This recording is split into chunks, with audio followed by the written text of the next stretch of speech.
The silence of deep space had a weight to it.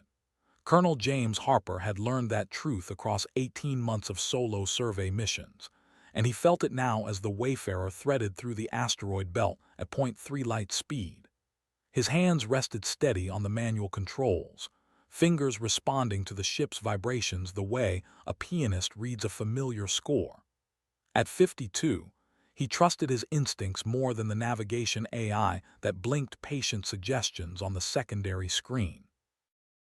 The asteroids tumbled past the viewport in lazy spirals, each one a mountain of rock and ice spinning through the void. Harper adjusted thrust with small, precise movements, the kind that came from 3 decades of flying everything from F-15s over Afghanistan to colony shuttles through the outer rim. The Wayfarer was neither fast nor elegant, but she was his, and that counted for something in the loneliness between stars. His knee ached where the old ejection injury lived, a souvenir from a training accident back when his hair was still dark and Ellen was still waiting for him planetside.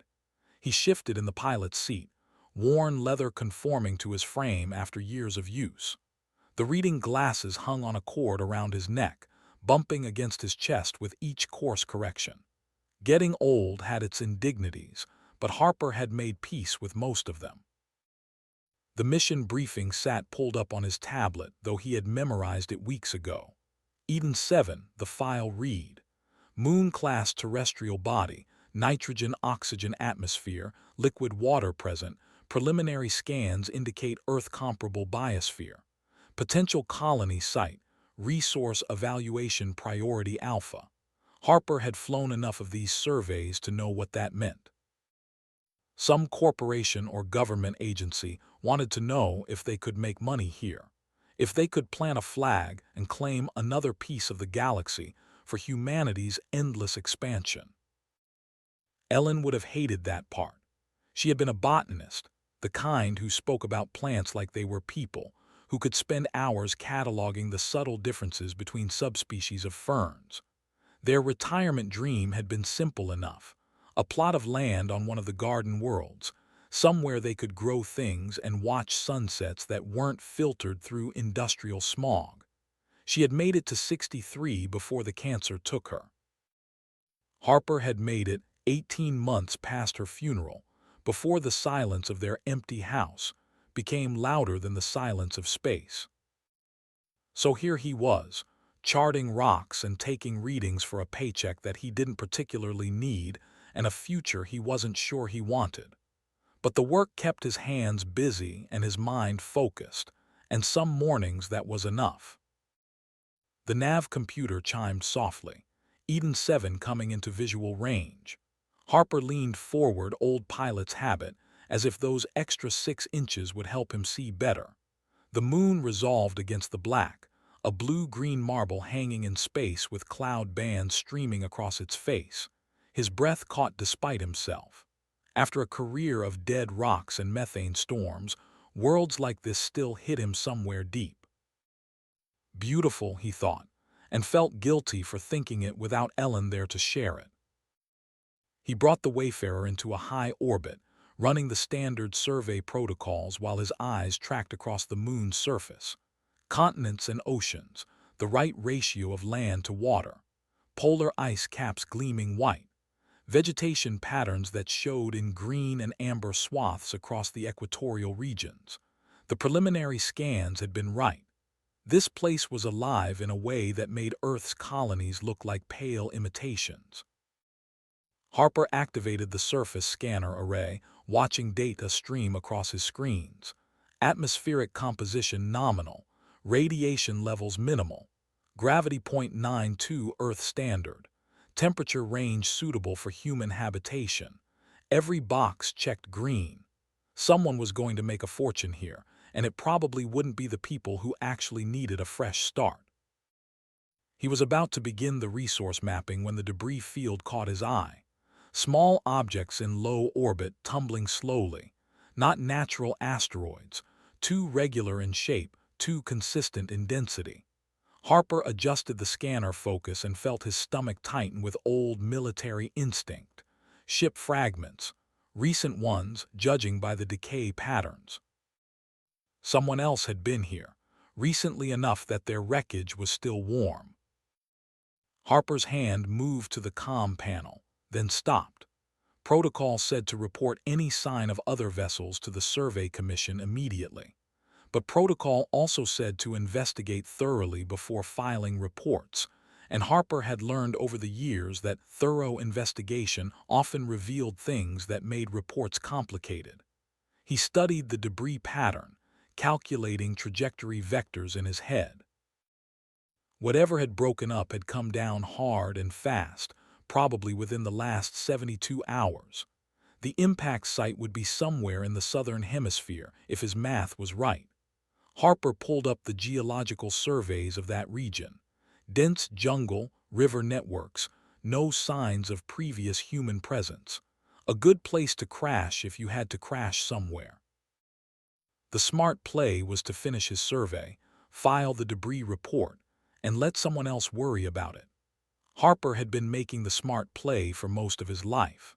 It was how you survived long enough to retire with full pension and a chest full of medals that you kept in a drawer because wearing them felt like bragging about things that still gave you nightmares. But Ellen's voice whispered in his memory, the way it often did during the long watches. When did smart ever make you happy, Jim? When did it ever make you feel alive? Harper adjusted his orbit, bringing the Wayfarer down through the upper atmosphere. The ship bucked and rattled as it hit thicker air, heat shields glowing cherry red.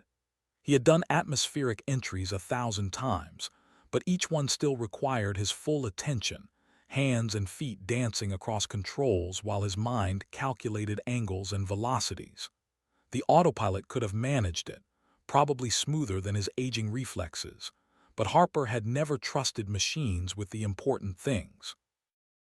The jungle canopy rose up to meet him, a sea of green that stretched to every horizon. Harper activated the terrain scanner, searching for the crash site his calculations had predicted. There, a fresh scar in the vegetation, trees knocked flat in a rough circle maybe 200 meters across, recent enough that the exposed earth was still dark with moisture. He brought the Wayfarer down in a clearing half a kilometer from the impact site, landing struts kissing the alien soil with barely a shudder. The external sensors showed breathable air, no obvious toxins or pathogens. Harper still went through the decontamination protocol before cracking the airlock. Old habits from the days when biological warfare was a real concern rather than a historical footnote. The heat hit him first when he stepped outside. Humid and thick, the kind of wet warmth that made shirts stick to skin within minutes. The gravity felt close enough to Earth standard that his knee only protested quietly. Harper stood at the bottom of the ramp, letting his eyes adjust to the alien sunlight that filtered through the canopy in shafts of amber and green. The jungle sang with life. Not the chirping of earth birds, but something else, a susurrus of clicks and whistles and low-frequency hums that he felt more than heard. The trees were massive, trunks wider than his ship, bark that rippled with colors his eyes struggled to process. Vegetation in shades that had no names in any language he knew. Ellen would have loved this, Harper thought, and the grief hit him fresh as it always did in unexpected moments. He had to stop and breathe through it, hand pressed against the Wayfarer's hull like an anchor point to reality. 18 months and it still ambushed him. The therapist back on Earth had said that was normal, that grief didn't follow a schedule. Harper wasn't sure he believed in normal anymore, but he appreciated the sentiment. He gathered his gear from the cargo bay. Portable scanner, emergency medical kit, sidearm that he hoped he wouldn't need, cutting laser for clearing vegetation. The military pack settled familiar on his shoulders despite the years since he had worn one in combat. Some muscle memories never faded. The trek to the crash site took 20 minutes through terrain that fought him at every step. Vines thick as cables, undergrowth that grabbed at his boots, humidity that turned each breath into soup. Harper moved methodically, using the laser to cut path where necessary, following the scanner's readings toward the downed ship. His heart rate stayed steady despite the exertion, decades of physical training still paying dividends even if his knees disagreed. The wreckage appeared suddenly, a break in the jungle wall that opened onto devastation. The ship had come in at a steep angle, plowing a furrow through the earth before slamming into a rock formation. What was left of it sat crumpled against the stone, hull plating peeled back like skin from a wound. But this was no human vessel. The lines were too organic, all curves and flowing shapes like something grown rather than built. The metal, if it was metal, shimmered with opalescent colors that shifted as he moved. Harper approached carefully, scanner raised. No radiation leaks, no obvious chemical hazards. The ship was dead but not dangerous. He circled it slowly, professional assessment overriding his curiosity. Single occupant craft, probably. No weapons visible. The design suggested exploration or research rather than military application.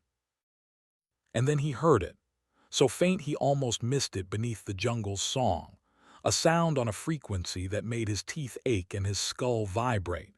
Not quite a scream, not quite a signal. Something in between that bypassed his ears and went straight to his brainstem with a primal message: distress. Harper froze, hand moving instinctively to his sidearm. The sound came again, weaker this time, from inside the wreckage. Something or someone was alive in there and they were hurt. Every instinct from his military days screamed caution.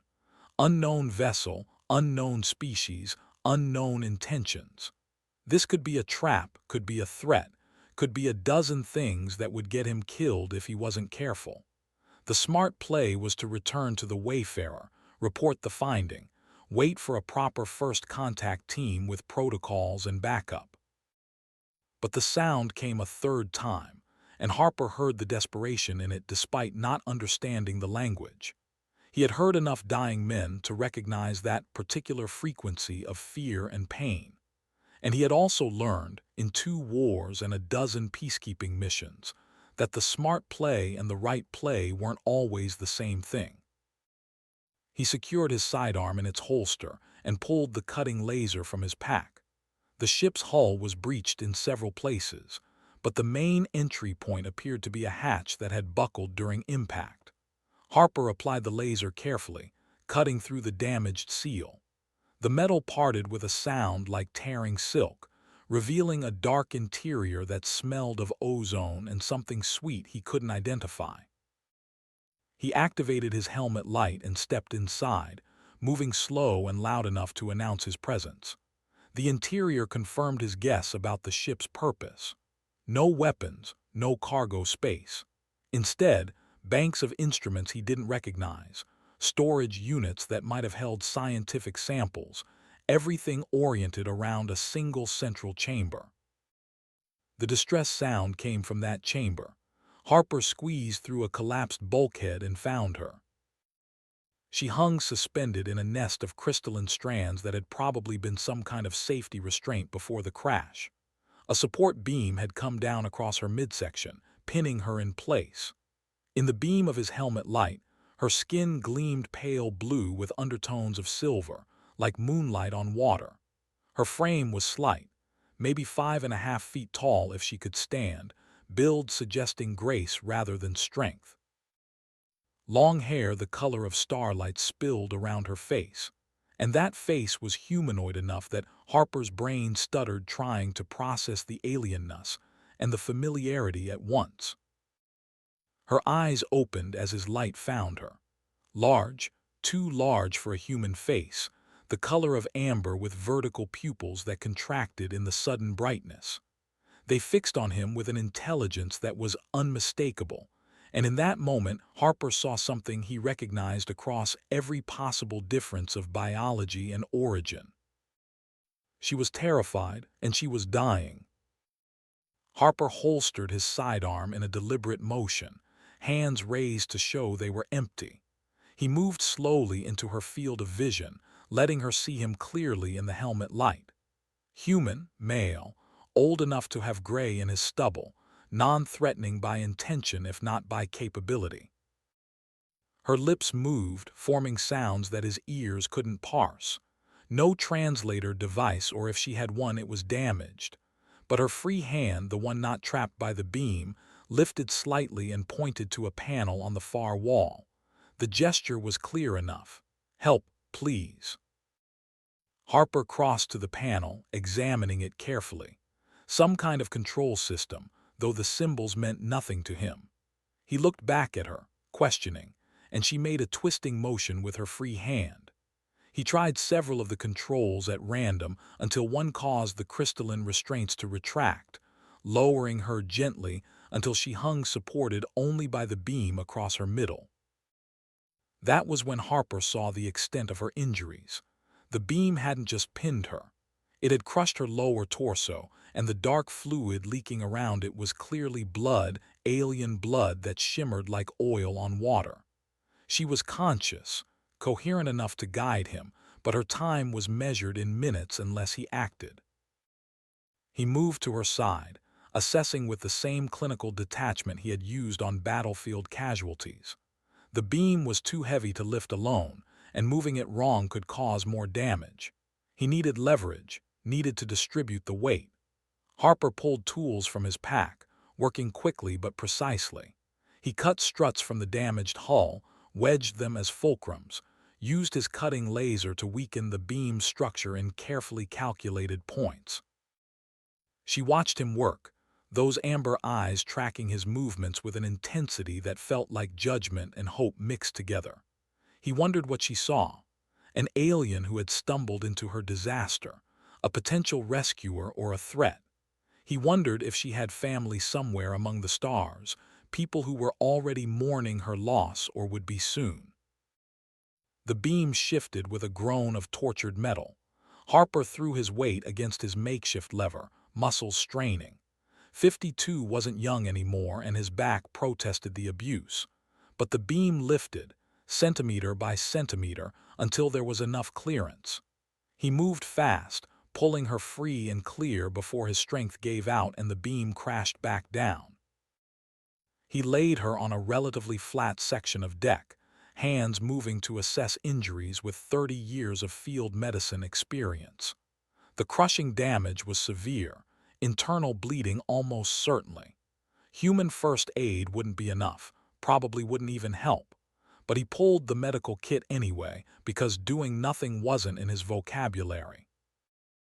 Her hand caught his wrist, grip surprisingly strong despite her condition.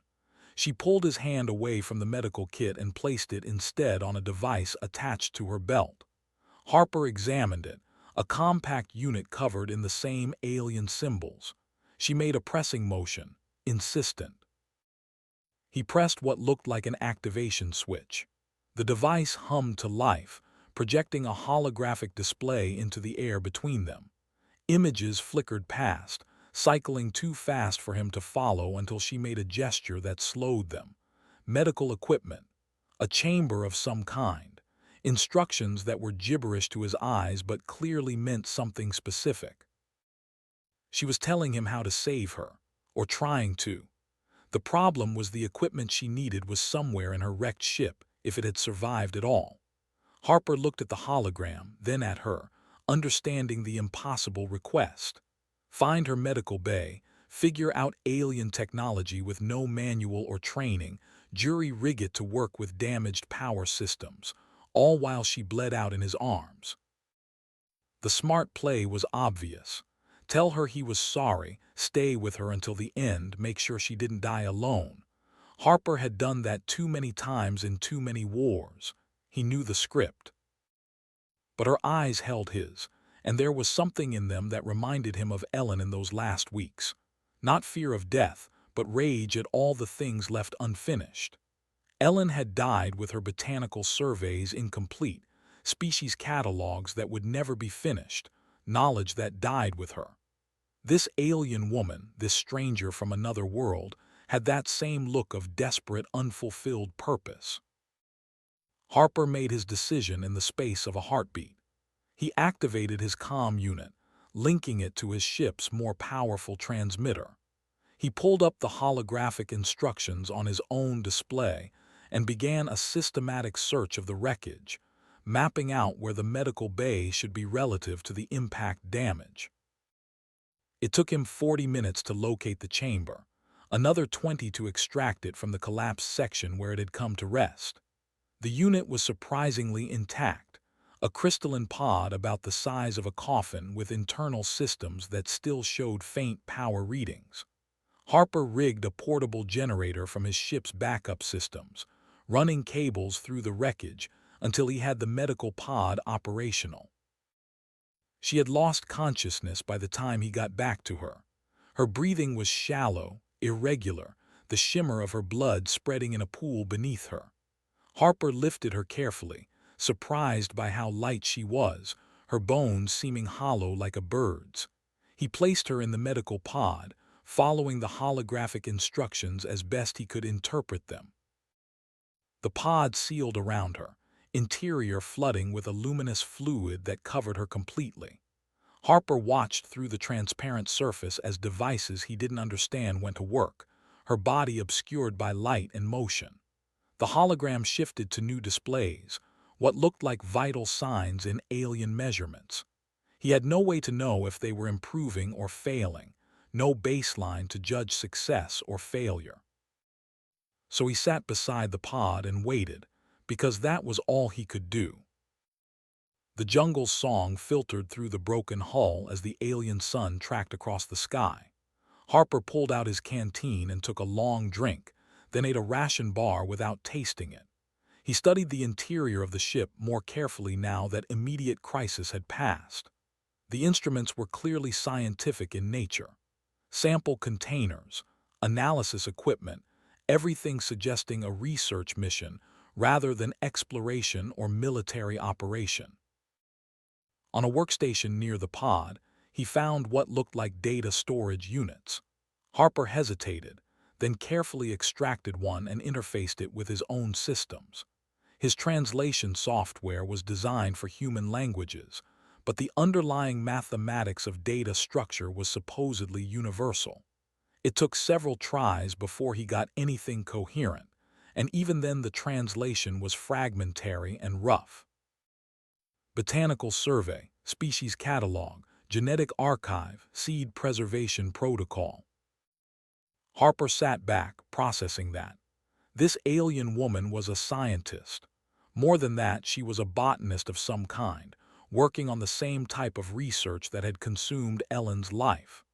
The coincidence hit him with the force of destiny, though he didn't believe in destiny, just probability and chance and the universe's occasional sense of dark humor.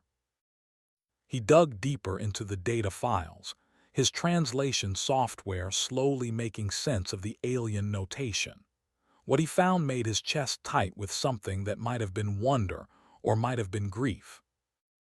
Eden 7 wasn't just a potentially habitable world.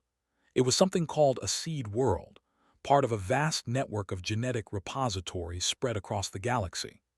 This alien civilization, these people whose name translated roughly as the Aetheri, had been collecting and preserving biodiversity from across known space for thousands of years. Eden 7 was apparently one of the last surviving archives, a library of extinct species maintained in carefully cultivated biodomes. And something was coming to destroy it. The data file referenced a phenomenon called the silence, though the translation was uncertain on that name. Harper pieced together what he could from the fragmented text and accompanying sensor logs. A wave of some kind, moving through space at sublight speed, that rendered worlds sterile in its wake. Not conquest, not infection. Simple annihilation of complex biological systems, leaving only bare rock and dead oceans.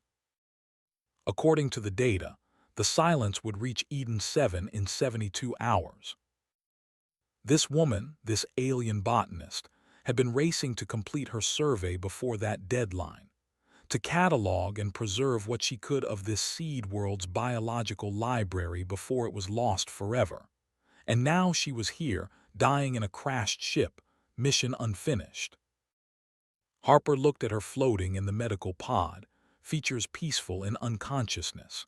He thought about Ellen's unfinished catalogs, about species that went extinct while scientists scrambled to record them, about the eternal race between preservation and loss.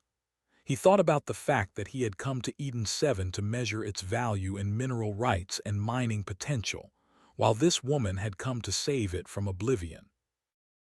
The pod chimed softly, startling him from his thoughts. The display shifted, new symbols appearing. Harper couldn't read them, but the pattern suggested stabilization. Her vital signs, whatever they measured, had stopped declining. The medical systems were working. He let out a breath he hadn't realized he was holding. She was going to live, probably, maybe, for now. The question was what happened next. Harper's comm unit showed 6 missed calls from the Survey Commission, automated check-ins wondering why he wasn't filing regular reports. He could answer them now, explain about the crashed alien ship and the injured survivor. Protocol demanded it. But protocol also meant medical evacuation, diplomatic incidents, first contact procedures that would involve specialists and bureaucrats and people who had never pulled a wounded stranger from a crashed ship. And while all that unfolded, Eden 7's biological library would tick down toward extinction in 72 hours. No, Harper corrected himself, looking at his chronometer. 68 hours now. He made a decision that he knew was insane by any reasonable measure. He shut off his comm unit, severing his link to the Survey Commission. Then he began carefully moving the medical pod, centimeter by centimeter, toward the Wayfarer. It took him 3 hours and several near disasters with the portable generator, but he got the pod secured in his cargo bay. The Wayfarer wasn't built for passengers, especially not unconscious alien ones in medical pods, but Harper had learned improvisation in Afghanistan and refined it across decades of making do with insufficient resources. He rigged monitoring systems, linked the pod to his ship's power supply, did everything he could think of to keep her stable. Then he pulled up the data files she had collected so far. 12 biodome locations across Eden 7's surface, each containing carefully cultivated examples of species from across the galaxy. She had completed surveys of 8 before her ship malfunctioned. 4 remained, including what the data identified as the core archive, apparently the most critical location. Harper sat in the pilot's seat, hands resting on controls worn smooth by years of use. Outside the viewport, the alien jungle swayed in a breeze he couldn't feel, alive with colors that had no Earth names. Somewhere out there, hidden in valleys and caves, were gardens that held species found nowhere else in the galaxy. In 3 days, they would be dust. The smart play was obvious. Get this woman to proper medical care, file his reports, let the relevant authorities handle the crisis. He was a survey pilot and a retired military officer, not a xenobiologist or a diplomat. This was so far above his pay grade that it wasn't even visible from where he stood. But Ellen's voice whispered again in his memory, words she had said once over dinner while discussing the endless bureaucracy that strangled her research funding. Sometimes, Jim, the only way to save something is to just save it, before anyone can tell you why you shouldn't. Harper activated the flight systems, running through pre-launch checks with practiced efficiency. His knee ached as he worked the rudder pedals, his eyes strained behind the reading glasses he needed for the instrument panels. 52 years old, alone on an alien world, about to commit himself to a mission that he had no training for and no authority to undertake. He thought about his grandchildren back on Earth, teenagers now who barely knew him since Ellen died. He thought about his pension and his small house and the quiet retirement everyone expected him to live. He thought about all the safe, reasonable choices he could make. Then he thought about a woman floating unconscious in his cargo bay, racing against death to save a library of living things. He thought about Ellen's empty catalogs and unfinished work. He thought about the fact that he had followed a distress call into the dark and found a purpose he didn't know he was looking for. The Wayfarer lifted off with a roar that sent flocks of alien creatures scattering from the canopy. Harper guided her through the atmosphere with steady hands, watching Eden 7 spread out beneath him in all its doomed glory. 68 hours to save what could be saved. It wasn't enough time. It probably wasn't even possible. But possible or not, he was going to try. The first biodome appeared on his scanner as the sun set over Eden 7's western continent, a structure hidden in a river valley that would have been invisible without the coordinates from the alien data files. Harper brought the Wayfarer down in a meadow of grass that swayed with colors between purple and gold, the ship's landing lights casting long shadows across terrain that had never known human footprints. He checked the medical pod before disembarking. Her vital signs remained stable, whatever that meant for E3 physiology. The pod had shifted to what he hoped was a healing cycle, filling with fresh, luminous fluid that made her seem to float in starlight. Harper watched her face for a moment, peaceful in sleep or unconsciousness, and tried not to think about Ellen in those final days when the morphine took her somewhere he couldn't follow. The external atmosphere scan showed breathable air, slightly higher oxygen content than Earth standard. Harper armed himself with scanner and sample cases, following the protocols he could glimpse in the partially translated data files. The biodome entrance was concealed by what looked like natural rock formations, but the E3 technology revealed itself when he approached, opening to his presence with a whisper of displaced air. Inside was a world. The biodome stretched overhead in a perfect hemisphere, transparent material filtering the dying sunlight into something soft and otherworldly. The space inside was larger than it had any right to be, a valley of impossible plants arranged in careful ecological zones. Harper moved through them in silence, scanner recording everything while his eyes tried to take in details his brain couldn't quite process. Trees with bark that sang in subsonic frequencies, flowers that bloomed in mathematical spirals, petals opening and closing to track the sun's descent, vines that grew in patterns that hurt to look at directly, geometry that suggested dimensions his eyes weren't equipped to perceive. And everywhere, the sense of careful cultivation, of a garden tended by hands that understood the fundamental poetry of living systems. Ellen would have wept to see this. Harper felt the grief fresh again, but different now. Not the drowning weight of loss, but something sharper and cleaner. A recognition that beauty existed independent of his ability to share it, that wonder didn't require a witness to be real. He collected samples according to the protocols, working methodically through the species catalog. Each specimen went into a preservation case that he didn't fully understand but trusted because the alternative was failing before he started. The work took hours, the alien sun setting and rising on a cycle that was close to Earth standard, but off enough to feel wrong. When he returned to the Wayfarer, exhausted and covered in pollen the color of old copper, he found her awake. She was still in the medical pod, but her eyes were open, tracking his movement as he entered the cargo bay. Harper froze, suddenly aware of how he must look to her. Alien invader, kidnapper, the human who had taken her from her crashed ship without permission, who was using her equipment and pursuing her mission without authority. He raised his hand slowly, the same gesture of peace he had used in the wreckage. Her eyes followed the movement, amber depths reflecting the cargo bay's harsh lighting. Then she did something that hit Harper like a physical blow. She smiled. It was tentative, exhausted, probably costing her more strength than she should spend. But it was unmistakable, recognition, gratitude, and something that might have been relief that she wasn't alone. Harper moved to the pod's control panel, trying to remember the sequence he had used to activate it. His fingers fumbled over alien symbols until she made a small sound, more breath than voice. He looked up to find her gesturing weakly at a different control, a sequence of careful motions. He followed her instructions, and the pod began to drain. The luminous fluid receded, leaving her lying on the crystalline surface that had cushioned her during healing.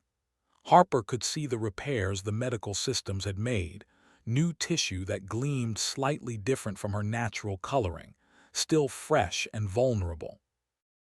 She tried to sit up, failed, and Harper moved without thinking to support her. His hand behind her shoulders, the cool silk of her skin against his palm, her weight barely anything as she leaned on his strength.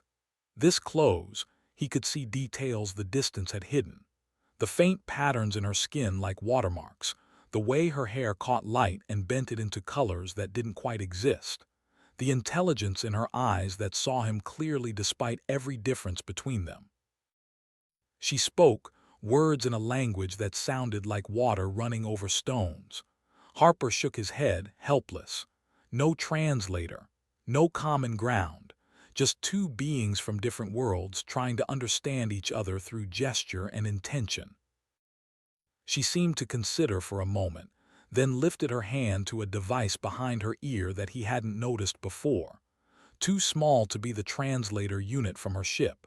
But when she touched it, she winced, and Harper saw the crack running through its surface. Damaged in the crash, probably beyond her ability to repair without proper tools. He pulled his tablet, calling up the translation software that had partially decoded her data files. It was crude, designed for written language rather than speech, but it was something. He held it out to her, and understanding flickered across her face.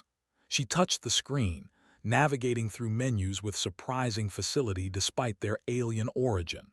Found the language input, began speaking slowly and clearly while the software struggled to find patterns. The process was frustrating and halting, but gradually meaning began to emerge from the noise. Her name was something the software rendered as Sylvaine, though Harper suspected he was murdering the pronunciation in ways that would horrify linguists. She was, as he had guessed, a scientist. Her field translated awkwardly as life pattern preservation, which he took to mean botany or xenobiology or something in that family.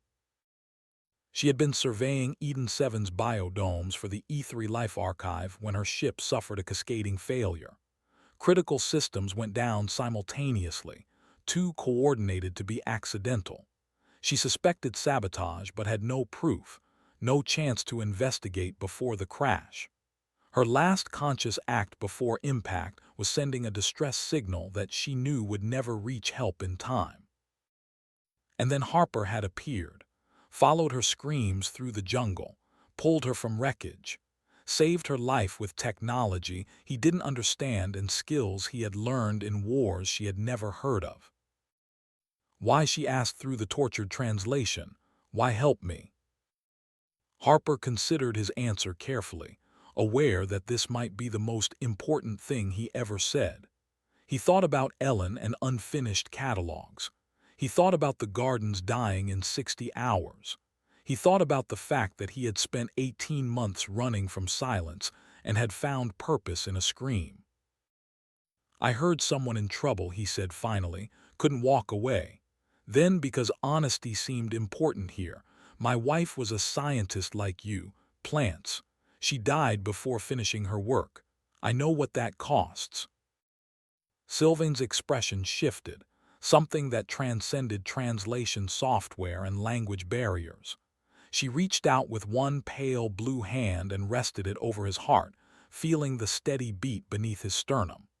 The gesture was clearly deliberate, clearly meant something in her culture. Life debt, the translator offered after she spoke. Bond of preservation. You followed screams, found garden keeper. This resonates. Harper didn't fully understand, but he recognized the weight of what she was saying. Something formal, something that mattered to her people. He covered her hand with his own calloused human skin against cool alien smoothness. Tell me about the mission, he said. Tell me what needs to be saved. Over the next hours, as Eden 7's sun began its climb toward noon, Sylvaine explained. The Aethery had been fighting the silence for 10,000 years, a rear guard action against entropy itself. They couldn't stop it, couldn't even slow it, but they could preserve what it destroyed, keeping genetic libraries and seed stocks against a future when the silence finally burned itself out. Eden 7 was one of the last intact repositories. 12 biodomes, each containing species from dozens of worlds, ecosystems carefully balanced to support genetic diversity. She had been assigned to complete a final survey, to verify that all samples were properly cataloged before the silence arrived and the world died. 4 biodomes remained unfinished. 60 hours remained until the silence's edge reached this system. No rescue was coming. Her ship was destroyed, her mission failed. Species that existed nowhere else in the galaxy would be lost, gaps in the archive that could never be filled. Unless, Harper said quietly, we finish it together. Sylvain looked at him with those amber eyes, and Harper saw his own reflection in them. Old human male, gray in his stubble, reading glasses on a cord body held together by routine and stubbornness. Not a hero, not chosen for any grand destiny, just someone who happened to be in the right place when someone screamed. You would do this, she asked. Risk yourself for species you will never see, for a garden that serves no human purpose. Harper thought about his answer, thought about Ellen's empty house and quiet retirement, thought about the fact that he had been drifting for 18 months, going through motions without meaning, thought about how his hands had felt steady on the controls when he was pulling samples from that first biodome, doing work that mattered in ways his survey mission never had. I would, he said simply, if you'll teach me how. Sylvain nodded slowly, a gesture that seemed universal. Her hand still rested over his heart, and Harper realized he had been holding his breath without knowing it. Outside the viewport, Eden 7 turned slowly beneath them, green and blue and doomed. There was equipment in her crashed ship that could be salvaged, Sylvain explained. Sample preservation units more sophisticated than what Harper had been using. Genetic sequencers that could catalog species at the molecular level. Tools that would make the work faster, more complete. Together they could visit her wreck, recover what was still functional, return to finish the survey properly. Together, the word hung between them, loaded with meanings that the translation software couldn't capture. Human and Aethery, pilot and botanist, two beings from different worlds united by a mission that served neither of their species directly. Just life itself, in all its complicated and fragile beauty. Harper helped her stand, his arm supporting her while she found her balance. She was weak still, healing but not healed. Every movement clearly cost her, but she moved with determination that reminded him of Ellen in those last months. Dying women who refused to stop working, as if motion itself was defiance against the inevitable. The flight back to her crash site took 30 minutes, Harper piloting while Sylvain rested in the co-pilot's seat. He caught her studying him between bouts of exhaustion, those amber eyes cataloging details of his species the way she might catalog a new plant. He wondered what she saw, what conclusions her scientist's mind drew about humans in general from this single-aged specimen. The wreckage looked worse in daylight, twisted metal and shattered crystal catching the sun in sharp angles. They worked methodically through the salvage, Harper following her directions to extract equipment that still held power. The sample preservation units were intact, as were most of the analysis tools. Her personal logs survived in a data core that Harper treated like sacred relics. While he worked, she moved through the wreckage with the air of someone visiting a grave. Her hand touched surfaces, traced symbols he couldn't read. Saying goodbye, Harper realized, to a ship that had probably been her home for months or years. He gave her space for that grief, understanding better than she might know. They loaded the Wayfarer's cargo bay until it was cramped with alien technology and barely enough room for the medical pod. Harper secured everything with military precision, making sure nothing could shift during flight. Sylvain watched him work, and he felt evaluated in ways that had nothing to do with strength or skill. The second biodome was halfway around the world, hidden in a mountain valley where mist clung to peaks that caught perpetual twilight. Harper brought the Wayfarer down through clouds that tasted of minerals and time, landing in a space barely large enough for his ship's footprint. This time, Sylvain insisted on coming with him, despite the fact that she could barely walk without support. Harper tried to argue, pointing out that she needed rest, that healing took time. But she fixed him with a look that transcended species and culture, and he recognized the universal language of stubborn determination. They compromised. Harper rigged a support frame from materials in her wreck, something between a walker and a powered exoskeleton. It took him 2 hours to adapt human engineering to ethery physiology, but when he finished, she could move independently, if slowly. Together they entered the biodome, and Harper fell silent at what he saw. If the first garden had been beautiful, this one was transcendent. Bioluminescent ecology that glowed in shades of blue and violet, plants that existed in perfect mathematical harmony. The mist that filled the dome caught the light and turned it into something close to divinity. Sylvain moved through the garden with reverence and expertise in equal measure, her scanner recording while her voice provided commentary that the translation software could barely keep up with. Harper followed with sample cases, collecting specimens according to her direction, learning as he worked. She taught him to look for patterns in how species clustered, how to read the subtle signs of symbiotic relationships, showed him plants that existed in quantum states, neither fully present nor fully absent until observed, explained genetics that operated on principles human science was only beginning to theorize. And Harper, who had spent 30 years flying machines of war before retiring to fly machines of commerce, discovered that he could learn, that his old brain, for all its slow processing and need for reading glasses, could still absorb new ideas, could still feel wonder at the complexity of creation. They worked through the artificial night of the biodome, exhaustion and determination keeping them moving. When Sylvain faltered, Harper caught her. When his knee gave out on uneven terrain, her slight weight against his shoulder somehow made balance easier rather than harder. Two beings from different worlds, compensating for each other's weaknesses, becoming something more effective than either could be alone. The third biodome revealed itself at dawn, a structure built into a cliff face overlooking an ocean the color of mercury. The approach was treacherous, narrow paths along precipices that made Harper's old fear of heights sing in his nerves. But Sylvain guided him with quiet competence, her directions precise and her faith in his ability somehow steadying.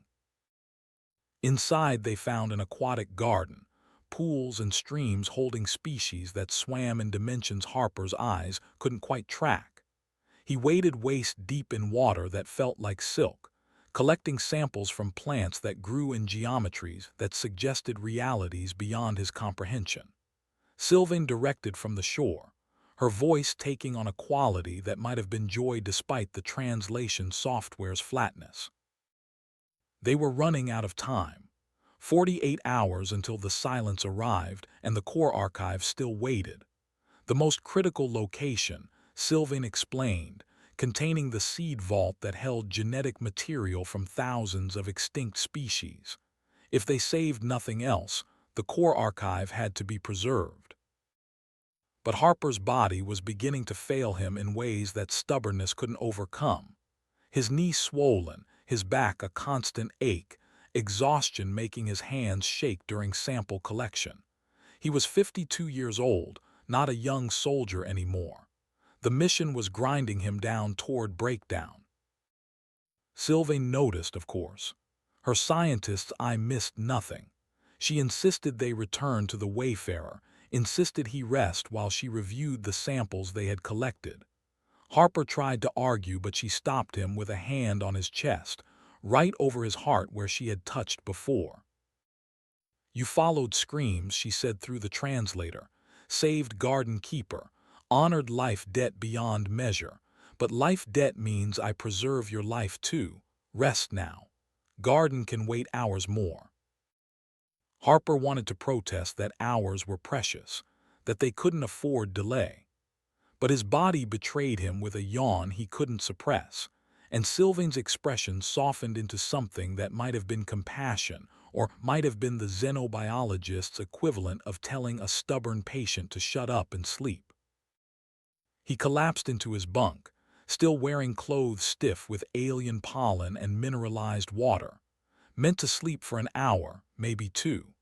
Woke 8 hours later to find Sylvain sitting at his workstation, surrounded by holographic displays of the samples they had collected. She looked up when she heard him stir, and Harper saw something in her face that stopped him. Not just exhaustion, though that was there in the slight tremor of her hands and the way she leaned on the desk for support. Something else. A weight that went beyond physical fatigue. "The core archive," she said without preamble. "I've been analyzing the approach vectors. There is a problem." Harper pulled himself upright, ignoring his body's protests. "What kind of problem?" "The archive is underground," she explained, pulling up geological scans. "Deep underground, in a cavern system that was seismically stable when the biodome was established 2,000 years ago. But Eden 7's tectonic activity has increased as the silence approaches. The caverns are collapsing." "How long until it's inaccessible?" Harper asked, though he suspected he knew the answer. 36 hours, she said, maybe less. And the entrance is through a passage my survey data indicates is already partially blocked. Even if we reach it in time, extraction of the seed vault will be, the translator struggled, complex. Harper studied the scans, his military training reading terrain even when that terrain was alien geology.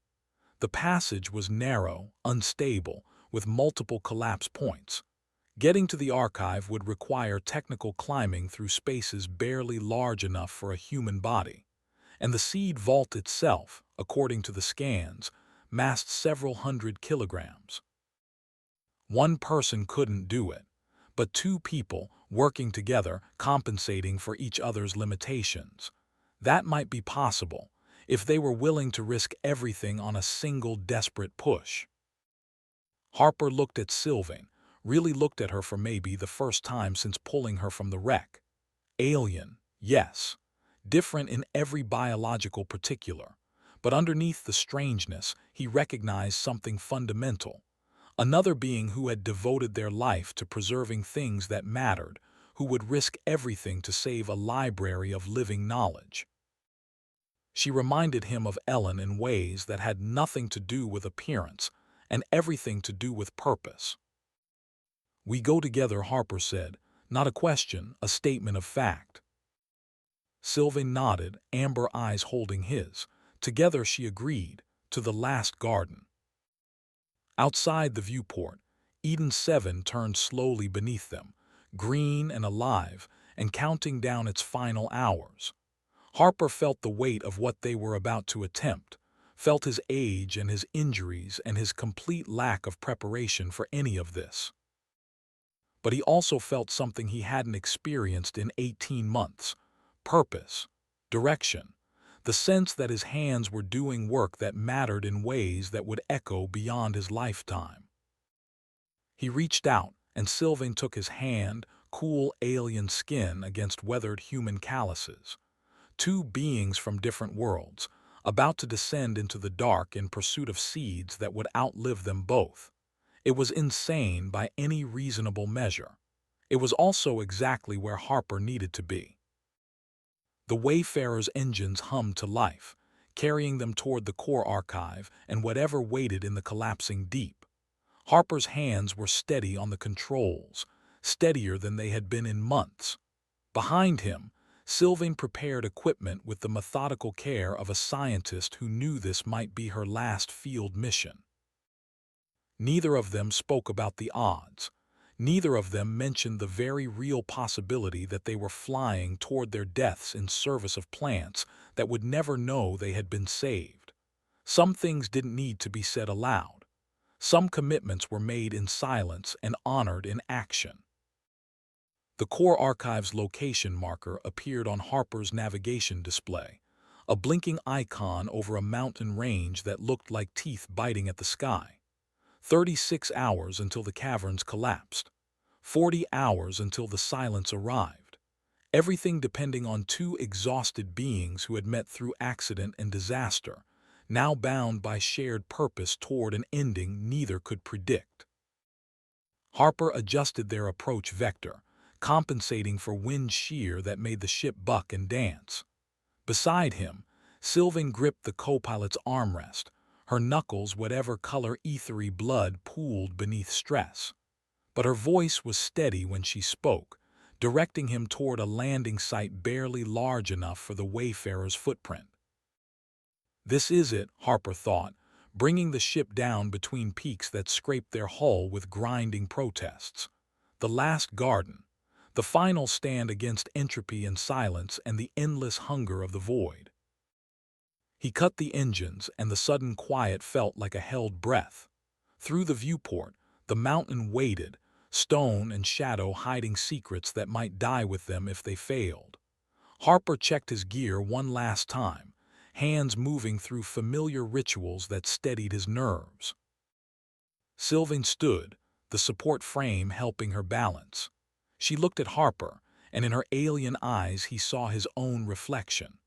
Older than he liked, more fragile than he wanted to admit, but still moving forward because forward was the only direction that mattered. "Ready?" she asked. Harper thought about Ellen and unfinished work. Thought about gardens that deserved to outlive their gardeners. Thought about the fact that he had followed a scream through an alien jungle and found something worth dying for. "Ready," he confirmed. Together they stepped out into the thin mountain air, two beings from different worlds walking into the dark to save seeds of light.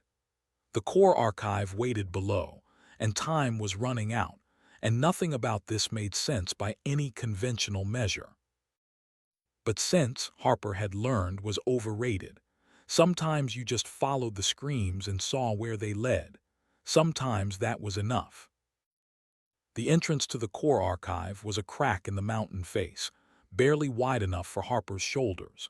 He stood at its mouth, headlamp cutting a cone of white light into darkness that seemed to swallow illumination like a living thing.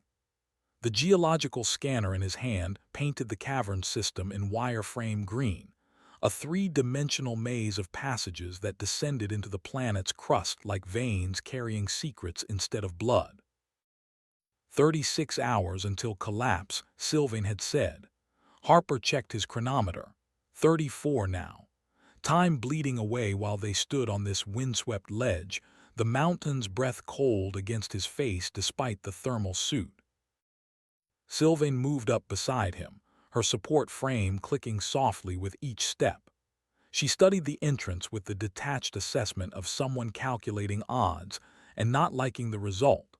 Her scanner showed the same geological data his did, the same unstable rock formations and stress fractures spreading through the mountain's bones. "The passage is narrower than the survey data indicated," she said through the translator. "Tectonic shift has compressed it.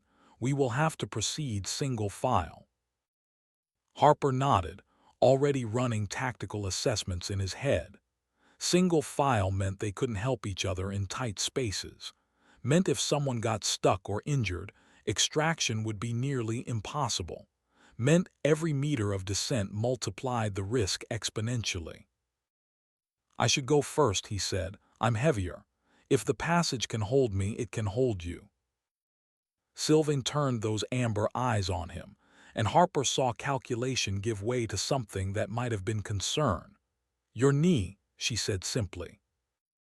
It had been bothering him more since the last biodome, the old ejection injury protesting the abuse of climbing and carrying equipment through alien terrain. Harper had been trying to hide the limp, but apparently Sylvain's observational skills extended beyond botanical classification.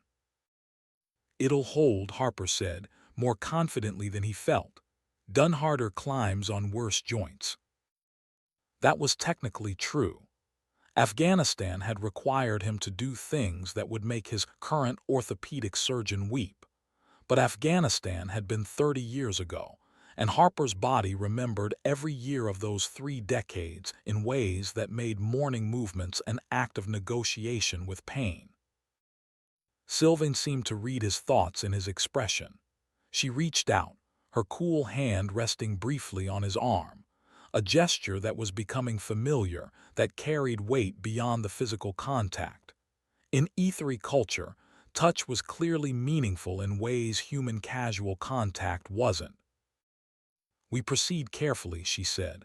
"Your life debt does not require your death. The garden honors those who tend it, not those who die for it." Harper appreciated the sentiment even as he recognized its impracticality. Sometimes the tending and the dying were the same thing. But he didn't argue, just checked his gear one more time, making sure the climbing harness was secure, the sample cases properly attached to his pack, the emergency beacon functioning even though they both knew no rescue could reach them in time if something went wrong. He entered the crack sideways, shoulders scraping rock on both sides. The stone was ancient, metamorphic layers compressed over eons into hardness that his headlamp revealed in bands of color. Gray and black and something that caught the light like old gold. Beautiful, in the way that things forged by immense pressure and time were beautiful. The passage descended at a steep angle, requiring him to brace against the walls with hands and feet. His knee protested immediately, sending sharp complaints up his leg that he gritted his teeth through. Behind him, he could hear Sylvain's lighter steps, the click of her support frame negotiating spaces barely large enough to accommodate it. They descended in silence broken only by breathing and the scrape of equipment against stone.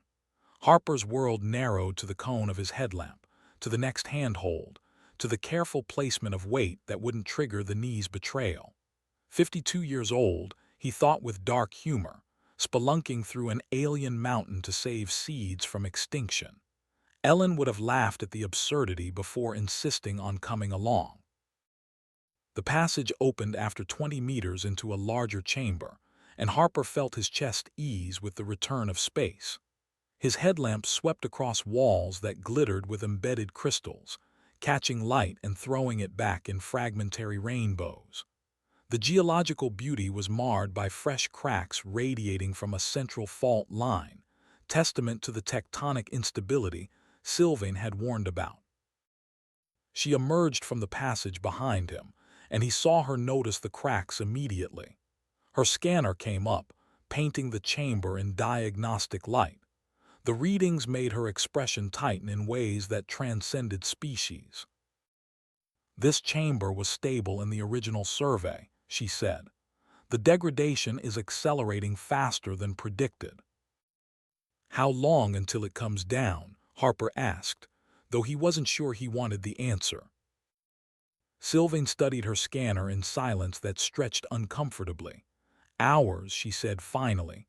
"Perhaps less." The silence's approach destabilizes more than biological systems. It affects geological structures, quantum probability fields. Reality itself begins to, the translator struggled, unravel. Harper absorbed that, adding it to the growing list of ways this mission could kill them. The core archive was still 2 chambers deeper according to the survey data. 2 more descents through passages that might collapse at any moment, retrieving a seed vault that weighed more than both of them combined, then climbing back up through unstable rock while the mountain fell apart around them. The smart play would be to abort, mark the location, transmit the data to someone who might have the resources to attempt extraction later. Except there was no later. In 40 hours, the silence would erase Eden 7 from existence, and everything that made it worth saving would be gone. Harper looked at Sylvaine, seeing his own resignation reflected in her alien features.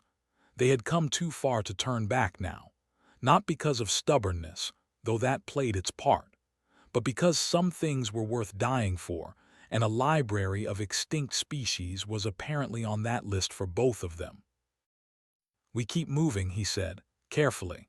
"Watch for stress fractures. If either of us calls abort, we abort. No arguments." Agreed. Sylvain nodded, a gesture that seemed universal among spacefaring species.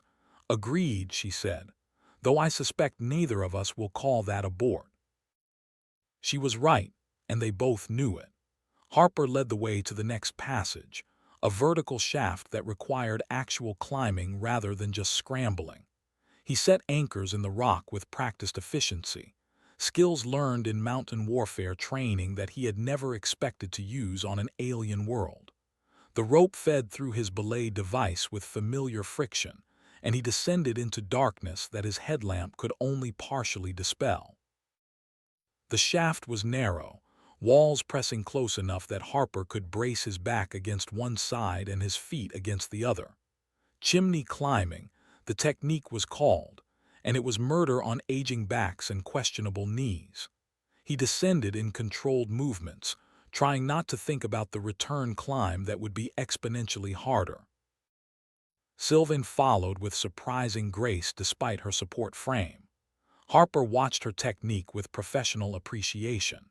She moved with the efficiency of someone who had done field work in difficult terrain, trusting her equipment and her own capability in equal measure. Whatever else the Aetheri were, they clearly didn't believe in sending scientists into the field without proper training. The shaft opened into the second chamber, and Harper's headlamp caught something that made him freeze. Movement. Not geological shifting, but deliberate motion in the darkness beyond his light's reach. His hand moved instinctively to the sidearm he had brought but hoped not to need. Sylvain dropped beside him, her own light sweeping the chamber. The movement resolved into creatures, dozens of them, clinging to the walls and ceiling. They were roughly the size of house cats, bodies covered in bioluminescent patterns that pulsed in colors Harper's brain struggled to name. 6 legs each, too many eyes, mouths that looked designed for purposes other than feeding. "Are they dangerous?" Harper asked quietly, not taking his eyes off the nearest creature. Sylvain's scanner painted them in analytical light. Kavresh, she identified, native to Eden 7, harmless to large organisms. They feed on mineral deposits and exist in symbiotic relationship with the cavern ecosystem. Her voice took on a different quality, something that might have been wonder. "I have never seen them in their natural habitat. The survey data only noted their existence." Harper watched the creatures watch them, bioluminescence creating patterns that might have been communication or might have been autonomic response. Beautiful, in their own alien way. Another species that would be erased when the silence came, existing now only as genetic code in the archive they were trying to reach. "Can we collect samples?" he asked. Sylvain hesitated, clearly torn between scientific protocol and mission urgency. "The core archive must take priority," she said, but the regret in her voice was audible even through translation. "If time permits on return journey." They moved through the chamber carefully, giving the Kavresh space. The creatures watched with what seemed like curiosity, bioluminescence pulsing in waves that created shadow dances on the walls. Harper found himself hoping they would survive somehow, that maybe the silence would spare the deep caverns even as it sterilized the surface. It was probably false hope, but he clung to it anyway. The third passage was the worst yet, a diagonal crack that required them to crawl on bellies through spaces barely large enough to accommodate Harper's frame.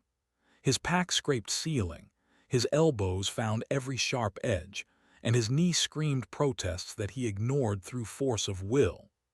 Sweat soaked his thermal suit despite the cool temperature, and his breathing came hard in the confined space. Halfway through, his pack snagged on an outcrop and he stuck fast. Harper fought down the immediate panic that came with being wedged in rock hundreds of meters underground. He forced himself to breathe slowly, to think through the problem methodically. The pack was caught, not him. He could release it, push it ahead, continue without it.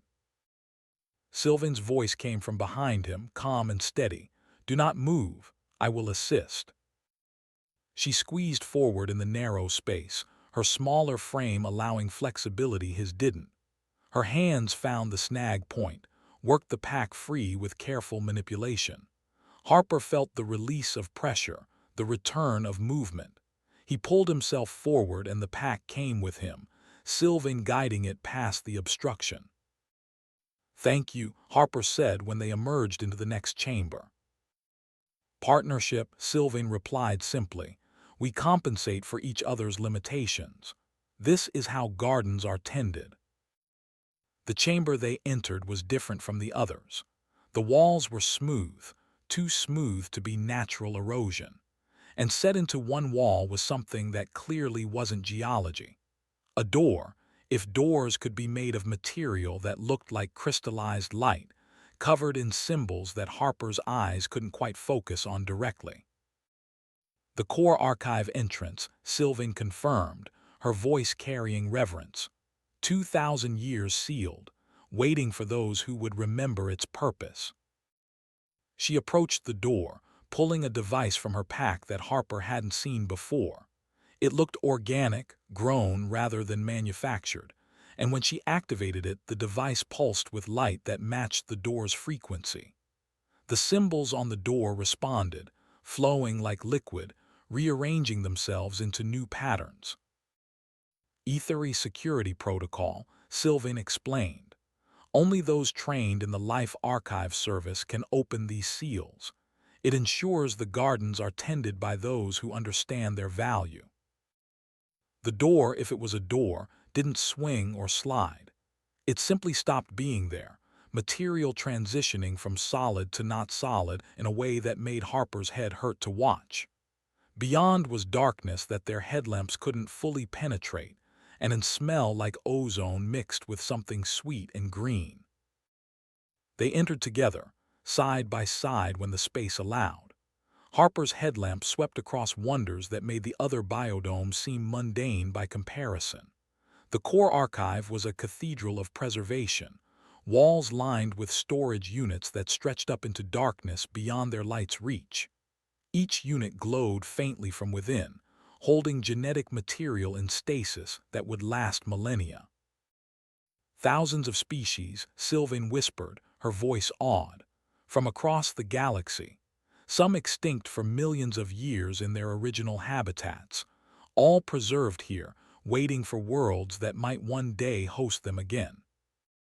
Harper moved deeper into the archive, his engineer's eye cataloging the storage system's sophistication.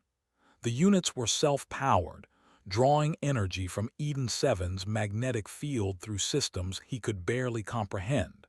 Temperature and pressure controlled to molecular precision, redundancy built into every system. But even perfect systems failed given enough stress. Harper could see the damage the geological instability had caused. Cracks in the walls, units offline and dark, entire sections of the archive listing at dangerous angles.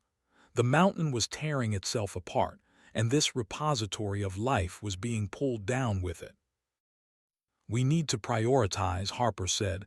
"We can't take everything. What's most critical?" Sylvain was already moving toward the archive's central control system, her fingers dancing across interfaces that responded to her touch. Her scanner integrated with the archive systems, pulling up inventories and status reports. The data made her expression tighten. "Most units are still functional," she said, "but the vault access systems are failing. We have perhaps 6 hours before the security protocols lock down permanently to protect the remaining samples." 6 hours to extract what they could carry, loaded into the cases they had brought, climbed back up through unstable passages while the mountain collapsed around them. Harper did the math and didn't like any of the answers. "Show me what we can't replace," he said. "What's unique to this location?" Sylvaine highlighted sections of the archive on her scanner, species from worlds already consumed by the silence, genetic lines that existed nowhere else in the galaxy, the biological heritage of civilizations that had risen and fallen before Earth's sun ignited. "We focus on those," Harper said, "maximum preservation in minimum space. We work smart, not exhaustive." They fell into rhythm, Sylvain identifying priority samples while Harper retrieved them from storage units and packed them with military efficiency. The cases they had brought were designed for this, preservation fields that would keep the genetic material viable indefinitely. But they could only carry so much, and the archive held thousands of irreplaceable samples. Harper worked methodically, ignoring the pain in his knee and the fatigue that made his hands tremble. Each sample was a world saved, a species given another chance at existence. The weight of that responsibility focused him in ways that combat never had. This wasn't about survival or victory. It was about legacy, about ensuring that life itself continued despite the void's hunger. They had been working for 3 hours when Sylvain's scanner chimed an alert. Harper looked up from the storage unit. He was accessing to find her studying the readout with expression that had gone very still. "What is it?" he asked. "The mountain," she said quietly. "The stress fractures are cascading. We have perhaps 2 hours before the chamber becomes impassable." Harper looked at the cases they had filled, then at the vast archive stretching into darkness. They had maybe pulled 5% of the priority samples, barely a beginning. "We keep working," he said. "Every sample we save matters." Sylvain met his eyes, and something passed between them that didn't require translation. Understanding. Agreement. The recognition that they were both willing to die here if it meant saving even one more species from oblivion. They worked faster, abandoning caution for speed. The mountain groaned around them, rock grinding against rock in frequencies that Harper felt in his bones. Dust began to fall from the ceiling, small cascades that marked new fractures opening in the stone. Harper was reaching for another storage unit when the first major tremor hit. The chamber lurched, throwing him against the wall hard enough to crack his helmet and split his lip. He tasted copper and alien dust, ears ringing from the impact. The storage units around them flickered, power systems struggling to compensate. Sylvain pulled herself up using her support frame, which had bent under the stress. "We must go now," she said, voice urgent for the first time since he had met her. "The collapse is imminent." "One more case," Harper said, already moving toward a storage cluster that Sylvain had marked as critical. "Just one more." "James," she said, using his first name for the first time, "we will both die if we do not leave now." He knew she was right, knew that pushing further was suicide by any rational measure, but his hands kept moving, kept pulling samples and sealing them in the final case. Ellen's voice in his memory, talking about the species that went extinct while she was still compiling data, the ones that slipped away because nobody was there to save them. The second tremor was stronger, and Harper felt the floor tilt beneath his feet. A storage unit tore free from the wall and crashed down where he had been standing moments before. The archive's lighting flickered and died, leaving only their headlamps to cut through darkness filled with falling debris. He sealed the final case, felt Sylvain's hand grab his arm and pull him toward the entrance. They ran together through the collapsing archive, dodging falling units and opening crevasses. Harper's knee gave out halfway and Sylvain caught him, her slight weight somehow enough to keep him upright. The door was closing, the security protocol sealing the archive as systems failed. They dove through together as crystallized light reformed into solid barrier behind them. Hit the chamber floor in a tangle of limbs and equipment, 3 cases of irreplaceable samples clutched between them. No time to rest. The chamber was coming apart, ceiling cracking in spiderweb patterns that spread while they watched. Harper struggled to his feet, knee refusing to support his weight properly. Sylvain's support frame was damaged, bent struts making her movements jerky and uncertain. The climb back up was going to be impossible. Harper accepted that with the calm that came from having faced impossible odds before. Sometimes you face them anyway because there was no alternative. They made it to the vertical shaft before the main ceiling collapse. Harper looked up at the rope he had anchored hours ago, calculating angles and effort required. His knee wouldn't let him chimney climb anymore, which meant he would have to ascend on rope alone, using arms that were already shaking with fatigue. "I will go first," Sylvaine said. "My weight is less. I can test the anchors." Harper wanted to argue but recognized tactical sense when he heard it. He helped her attach to the rope, watched her begin the ascent with movements that were slow but steady.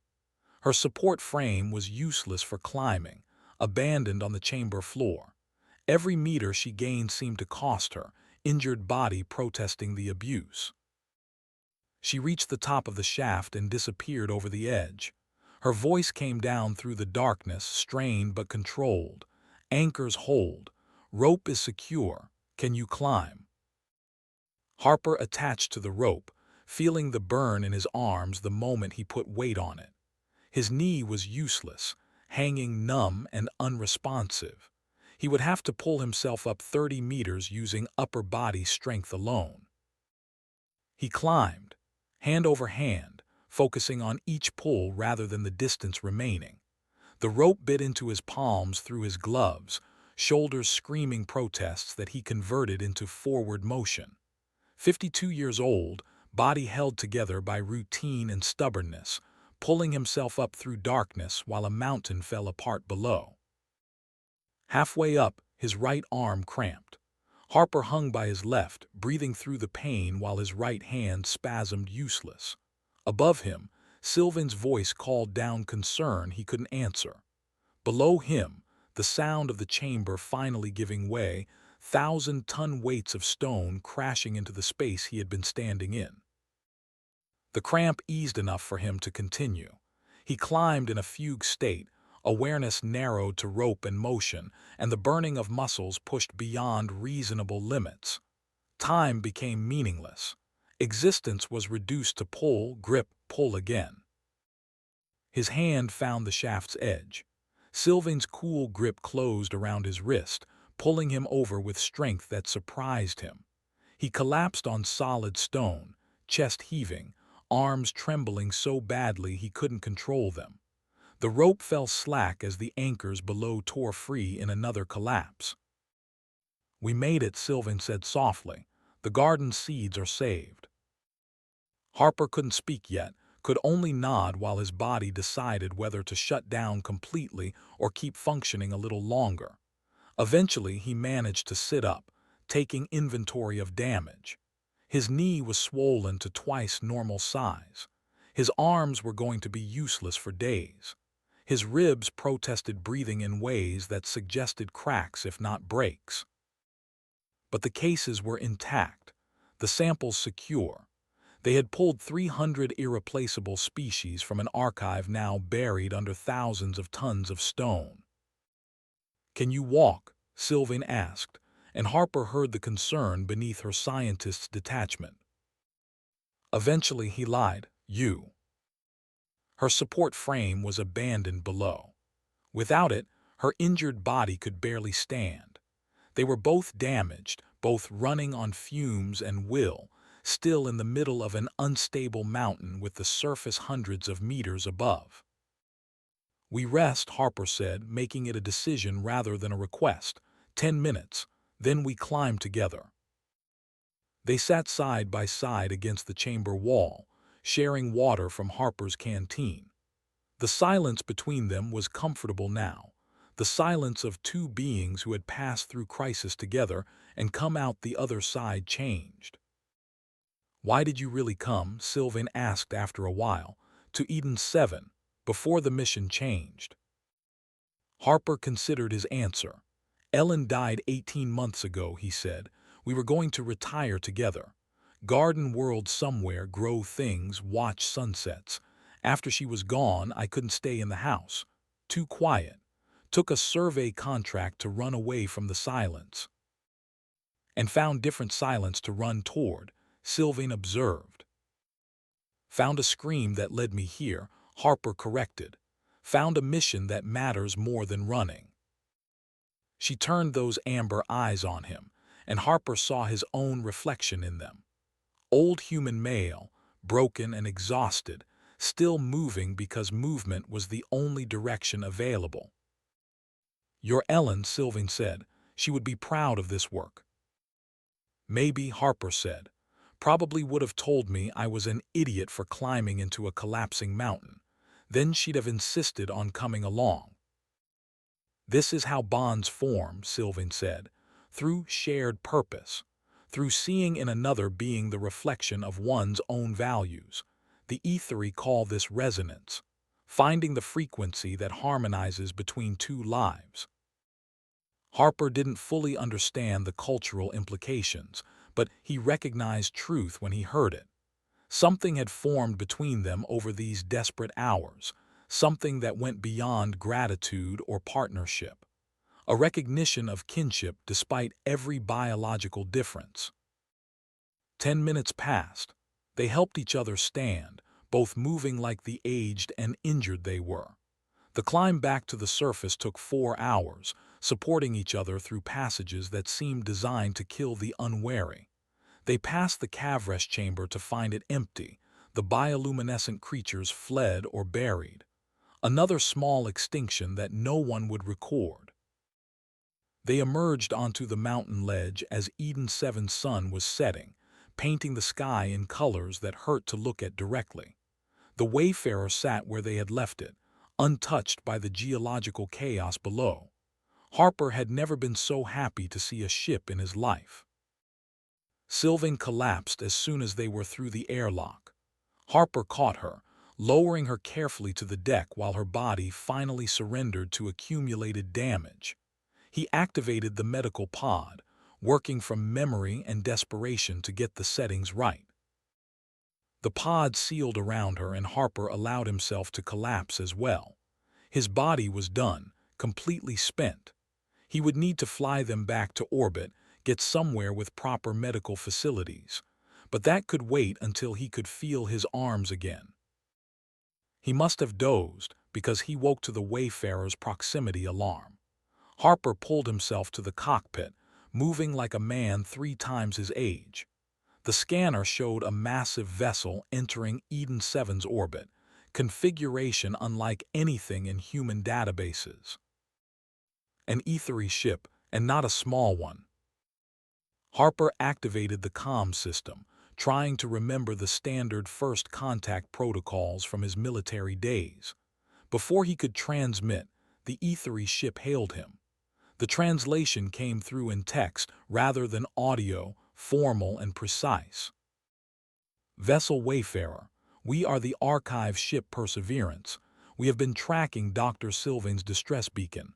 What is her status?" Harper looked at the medical pod where Sylvain floated in healing light. Injured but stable, he transmitted back. "I'm Colonel James Harper, Earth Survey Corps. Found her crashed, helped with the final archive mission. We extracted samples from the core archive before it collapsed." There was a pause that seemed longer than communication delay would account for. When the response came, the text carried undertones that even the translator couldn't quite capture.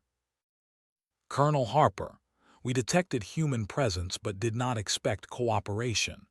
The Elder Meridian wishes to speak with you directly." A new comm channel opened, and a holographic projection flickered to life in the Wayfarer's cramped cockpit. The figure that appeared was clearly etheri, but ancient in ways that Harper's mind struggled to process. Skin that had faded to nearly translucent, features that suggested centuries rather than decades. But the eyes were sharp, amber depths that studied Harper with uncomfortable intensity. Colonel Harper, the elder said, voice carrying authority that transcended species, I am Meridian, voice of the Council of Gardens. You have rendered service to the archive beyond what we could have hoped. For this, you have our gratitude. I just followed a scream, Harper said honestly. Rest kind of happened. The elder's expression shifted into something that might have been a smile. Modesty. A human trait our cultural analysts suggested, but I had not personally observed. You are aware of what approaches Eden 7. The silence Harper confirmed. Sylvaine explained it. 72 hours, she said, less now. The elder nodded slowly. The silence is not what your species would understand as a weapon or natural phenomenon. It is entropy itself made manifest, the universe's heat-death given form and purpose. We have fought it for 10,000 years. We cannot win. We can only preserve what it destroys. Harper absorbed that, feeling the weight of civilizational despair in words translated through algorithms. 10,000 years of losing ground, saving seeds from a fire that couldn't be stopped. Why Eden 7, he asked. Why this world? Because it was designated human colony territory 50 years ago, Meridian said, and Harper felt ice in his veins. Your corporations claimed it for resource extraction, then abandoned it when economic projections proved unfavorable. We found it empty, transformed it into a seed world. Legally, this constitutes territorial violation. Harper understood immediately why that mattered. Political incident, diplomatic crisis, the kind of thing that could poison human-etheri relations for generations. Does anyone know? He asked carefully. Your survey commission knows you found an alien wreck, Meridian said. They do not know about Eden 7's status or your cooperation with our mission. If this becomes public knowledge, both our species will face pressure to treat it as conflict rather than cooperation. The Perseverance is here to evacuate Sylvaine and the archive samples, the elder continued. We can also evacuate you, provide medical treatment your species cannot. But this raises complicated questions. Such as, Harper prompted. Such as whether you wish to become entangled in etheri affairs, Meridian said. Whether you wish to bear witness to what we are fighting. Whether you wish to be the human who followed a scream and found something larger than either of our species. Harper looked at the medical pod, at Sylvaine floating in light. Thought about the last 72 hours, the impossible mission they had accomplished together. Thought about going back to his survey contract, filing reports, pretending none of this had meaning beyond first contact protocol. I'm already entangled, he said finally. Might as well see it through. The elder studied him in silence that stretched uncomfortable. Then, etheri are long-lived, Colonel Harper. We think in centuries rather than decades. But we recognize courage when we see it, regardless of species or lifespan. You are welcome aboard Perseverance. Your injuries will be tended, and you will see what we preserve. There is a complication, a new voice said. Another hologram flickered into existence, this one wearing what Harper recognized as UN Space Command insignia. The man was maybe 45, fit and competent looking, with the bearing of career military. And his face was familiar. Torres, Harper said, surprise coloring his voice. Captain David Torres now, the younger man said with a tight smile. UN Observer Corps. Jim, what the hell have you gotten yourself into? David Torres had been Harper's wingman 20 years ago, back when they were both flying combat missions over hotspots that no longer existed. They had saved each other's lives enough times that friendship became inevitable. Harper had attended Tor's wedding, stood as godfather to his first kid. I'm observing, Tor's continued. That's my job now, making sure first contact situations don't turn into incidents. And Jim, this has incident written all over it. David, Harper started, but Tor's cut him off. You helped an alien complete an unauthorized mission on claimed human territory, Torres said, professional mask firmly in place. You transmitted no reports, maintained communications blackout, and now you're negotiating with an alien vessel. This needs to go through proper channels. The channels will take months, Harper countered.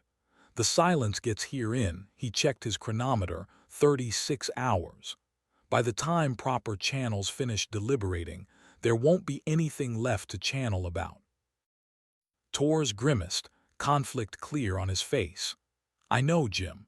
I know you did the right thing. But right doesn't always align with protocol, and protocol is what keeps human-alien relations from exploding into conflict. The elder Meridian had been watching this exchange with interest. Captain Torres, the ancient Ethery, said, what would proper channels require? Torres sighed. Report to UN command. Full disclosure of the situation. Diplomatic negotiations about territorial rights. Probably weeks of committee meetings about resource sharing and colonial jurisdiction. He paused. Which means the silence wins and Eden 7's biological library dies while bureaucrats argue. Exactly, Harper said. There is an alternative, Meridian offered, one that serves both protocol and pragmatism.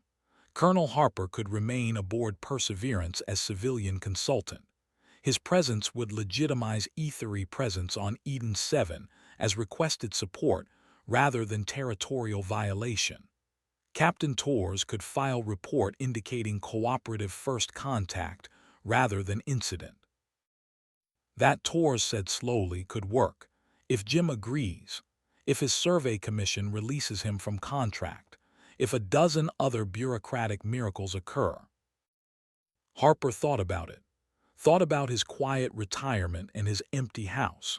Thought about Sylvaine floating in healing light, about gardens that needed tending across the galaxy. Thought about the fact that he had spent 18 months running from purpose and had finally found it following a scream into darkness. I agree, he said, whatever it takes to see this through. Torres shook his head, but Harper saw the ghost of his old wingman's smile beneath the professional mask. You always were terrible at taking the easy path, Jim. All right, I'll make the calls, smooth things over with your commission, but you owe me explanations. Lots of them. Fair enough, Harper agreed. The Perseverance sent a shuttle for him, sleek and organic looking like all Ethery vessels. Harper transferred the archive samples first, 3 cases of irreplaceable genetic material that Ethery crew handled with reverence. Then Sylvain's medical pod, secured with care that suggested how valuable she was to her people. Finally, Harper himself, limping aboard on a knee that had locked up completely and arms that screamed with every movement. The Ethery medical officer took one look at him and made sounds that the translator rendered as professional dismay. The Perseverance's medical facilities made human hospitals look primitive by comparison. Harper floated in a treatment pod similar to Sylvain's, feeling alien technology knit torn ligaments and reduce swelling with efficiency that bordered on miraculous. The pain faded to manageable levels, then to nothing at all. When he emerged 6 hours later, Sylvaine was awake and mobile. She crossed the medical bay to him with movements that were still cautious but no longer agonized. Her hand found his, cool alien skin against calloused human palm. You carried us both out of the mountain, she said. You saved the seeds when you could have saved yourself. We saved them, Harper corrected. I was just the muscle, you were the mission. Partnership, Sylvain said, and the word had weight that went beyond simple definition. resonance between two beings who found harmony and shared purpose. The elder Meridian summoned them both to the observation deck once medical had cleared them. Harper followed Sylvaine through corridors that seemed grown rather than built, past E3 crew who studied him with unguarded curiosity. He was probably the first human most of them had seen in person. The observation deck was a hemisphere of transparent material overlooking Eden 7. The world turned slowly beneath them, green and blue and alive. For now. The silence approaches, Meridian said without preamble. You should see what we fight. Understand what victory against it would mean. The elder activated holographic displays, showing sensor readings that painted space in false color. And there, at the edge of the system, Harper saw it. A wave of not quite nothing, a distortion that seemed to erase reality as it advanced. Stars disappeared as the silence passed over them. Planets went dark. Everything complex and ordered returned to simplicity and void. It moves at .7 light speed, Meridian explained. Nothing can outrun it once it begins. We can only move to the next garden and begin preservation again. How long? Harper asked. How long before there are no more gardens to save? Centuries, perhaps. Millennia if we are fortunate. The elder's voice carried the weight of species facing extinction in slow motion. We are a long-lived people, Colonel Harper. We will see the end. But we preserve so that what comes after, if anything does, might rebuild from our seeds. Harper watched the silence advance, felt the existential horror of watching entropy made manifest. His species was young, barely beginning to understand the galaxy. The E3 had been fighting this battle longer than human civilization had existed, and they were losing. I want to help, he said, however I can, for however long I have. Meridian turned those ancient amber eyes on him. You are human, Colonel, short-lived by our measure. Your service would be drops in an ocean of time. Maybe, Harper agreed, but drops still matter. And right now, you need someone who understands both human and E3 perspectives, someone who can bridge the gap. The elder considered this in silence. Then, there are 4 biodomes on Eden 7 we could not survey before the silence arrives. The data would be valuable, even incomplete. The perseverance cannot remain, but a small team could conduct rapid survey. 20 hours before evacuation becomes mandatory. Harper looked at Sylvaine. She met his gaze with understanding that went beyond translation. We finish it, she said, together. Meridian's expression shifted into what might have been approval. Then prepare. The shuttle will take you down at first light. Collect what you can. Leave nothing unobserved. The garden deserves final witness. They descended to Eden 7 12 hours later, Harper and Sylvaine, and a small support team of E3 technicians. The shuttle set down near a coastal biodome, waves crashing against cliffs that would soon be sterile stone. The work was desperate and exhilarating. They moved through impossible gardens, collecting samples and recording everything. But Harper could feel time pressure differently now. The weight of knowing each moment mattered in ways that transcended individual samples. Sylvaine noticed his concern during their brief rest between the second and third biodomes. We cannot catalog everything, she said gently. The archive knows this. What matters is that we witness, that we record what exists, even if we cannot preserve all of it. But we're leaving species behind, Harper protested. Things that will go extinct. Yes, she said, we are. This is the mathematics of loss, James. We save what we can. We mourn what we cannot. We continue because stopping means accepting total defeat. Pragmatism steadied him. The support team had developed protocols for rapid assessment, E3 efficiency born from millennia of triage decisions. They divided labor. Harper and one technician focused on sample collection while Sylvain and the others conducted comprehensive sensor sweeps. What they couldn't preserve physically, they documented digitally. Genetic sequences, ecosystem relationships, behavioral patterns, everything that might let future scientists reconstruct what was lost. It wasn't perfect preservation. It was emergency recording, the botanical equivalent of battlefield medicine. But it was better than silence. Harper learned to see as Sylvain saw, to read the relationships between species, to understand ecosystem as poetry written in biology. She learned to trust human persistence, to lean on Harper's practical engineering when ethery elegance proved insufficient. The support team watched them work with interest that transcended professional courtesy. Harper heard whispered conversations in untranslated ethery, saw the glances that suggested he and Sylvain were being evaluated as something more than just survey partners. In the third biodome, a cavern system filled with luminescent fungi, Sylvain finally explained. Among ethery, she said, those who share purpose deeply often form resonance bonds. Connections that transcend mere friendship or professional partnership. Your species might call it something else. What would you call it? Harper asked. Beginning, she said simply, of something neither of us expected. Harper thought about Ellen, about the guilt of moving forward. But Ellen would have understood this, the connection forming between species through shared dedication to preservation.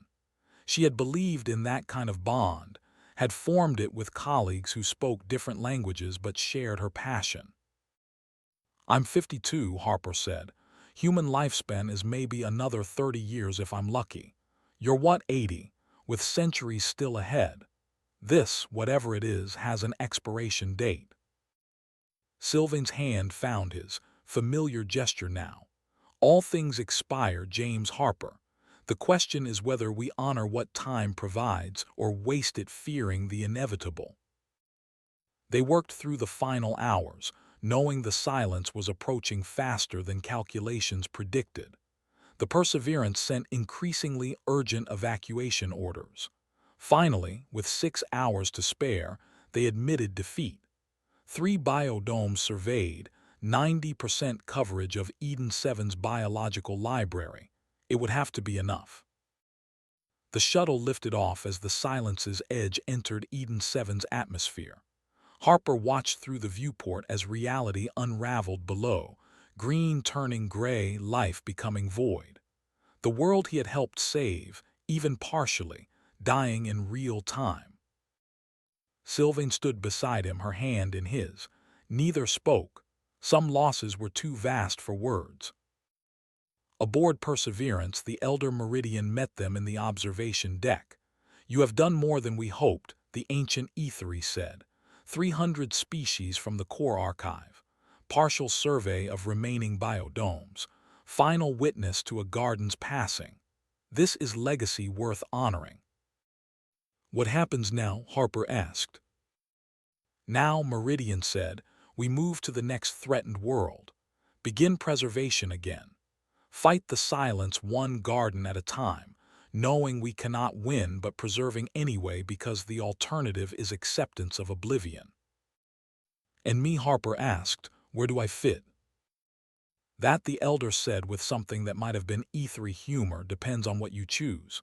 Your Captain Tours has negotiated your release from survey contract. You could return to Earth, file reports, live quietly. Or, Meridian gestured to Sylvain, you could continue partnership. Help bridge human and ethery cooperation. Tend gardens that transcend species. Harper looked at Sylvain, seeing his own reflection in her eyes. Old human male, broken and mended, having followed a scream into finding purpose he had lost 18 months ago. I choose the gardens, he said, for however long I have. Sylvain's hand tightened in his, cool alien skin warm with meaning. Partnership, she said. Resonance. The bond that honors what time provides. The Perseverance turned away from Eden 7's corpse, engines building to speeds that would carry them to the next threatened world. Harper stood at the viewport with Sylvaine, watching stars stream past, and felt something like peace for the first time since Ellen's death. There were gardens to tend, seeds to save, and for the first time in longer than he could remember, Harper had a reason to wake up that went beyond simply existing. Behind them, Eden 7 faded to gray in the silence's embrace. Ahead, somewhere among the stars, another garden waited for those who would remember its value. The mission continued, the bond deepened, and in the space between species and certainty, Harper found something he had thought lost forever. He found home. The Montana sky stretched infinite above Harper's land, that particular shade of blue that existed nowhere else in the galaxy. 6 months had passed since the Perseverance had dropped him at the UN diplomatic station. 6 months of debriefings and medical evaluations, and careful negotiations about what his continued partnership with the Ethery would mean for human interstellar relations. 6 months of bureaucracy that had tested his patience more thoroughly than any combat mission ever had. But now he was home, or what passed for home in the complicated equation his life had become. The farmhouse had belonged to Ellen's family for 3 generations, 200 acres of grassland and forest in the shadow of the Rockies. They had planned to retire here together, plant gardens that Ellen designed and Harper tended. After her death, Harper had kept the property but couldn't bring himself to visit. Too many ghosts, too many plans that would never materialize. Now those plans were materializing in ways Ellen never could have imagined. The barn had been converted into a research facility, human and ethery equipment coexisting in organized chaos. The fields held experimental plots where samples from Eden 7 grew in Earth soil, genetic material coaxing extinct species back into existence. The house itself had been modified to accommodate an alien guest who was becoming something more than a guest. Sylvaine stood in the kitchen, studying a coffee maker with the intense focus she brought to all new phenomena. She had been on Earth for 2 weeks, and human domesticity fascinated her in ways that galaxies and extinction events apparently did not. Harper watched from the doorway, trying not to smile at the sight of an ancient alien civilization's representative puzzling over a machine designed to heat water. "This device serves singular purpose," she said without looking up. "Complexity devoted to simple outcome. Very human." "Ellen always said that about me," Harper replied, moving to help. "Complicated solutions to straightforward problems." He showed her the process again, measuring grounds and water, the mechanical simplicity underneath the human tendency to overcomplicate. Sylvaine watched with the attention she gave to cataloging species, committing each step to the perfect memory her long-lived biology provided. The coffee brewed, filling the kitchen with an aroma that was purely Earth, purely human. Sylvaine accepted the cup Harper offered, sipping cautiously. Her physiology could handle human food and drink, though she derived limited nutrition from it. But she made the effort, participating in his culture the way he had participated in hers aboard the Perseverance. "Your daughter arrives today," Sylvaine said, and Harper heard the careful neutrality in her voice. "You are concerned."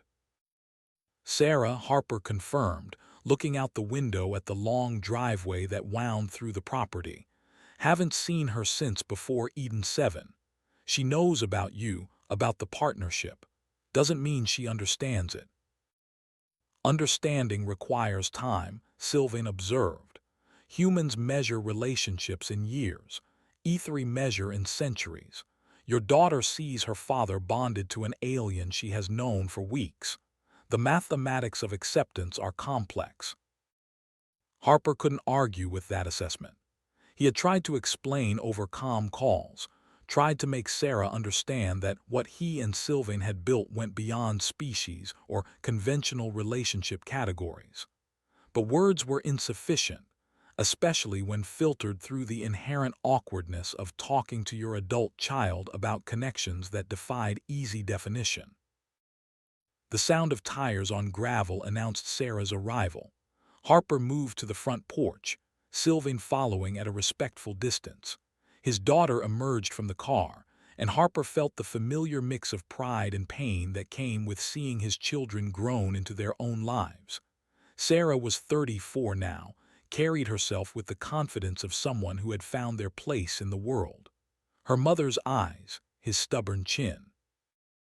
Behind her, two kids tumbled out of the back seat, his grandchildren who barely knew him anymore.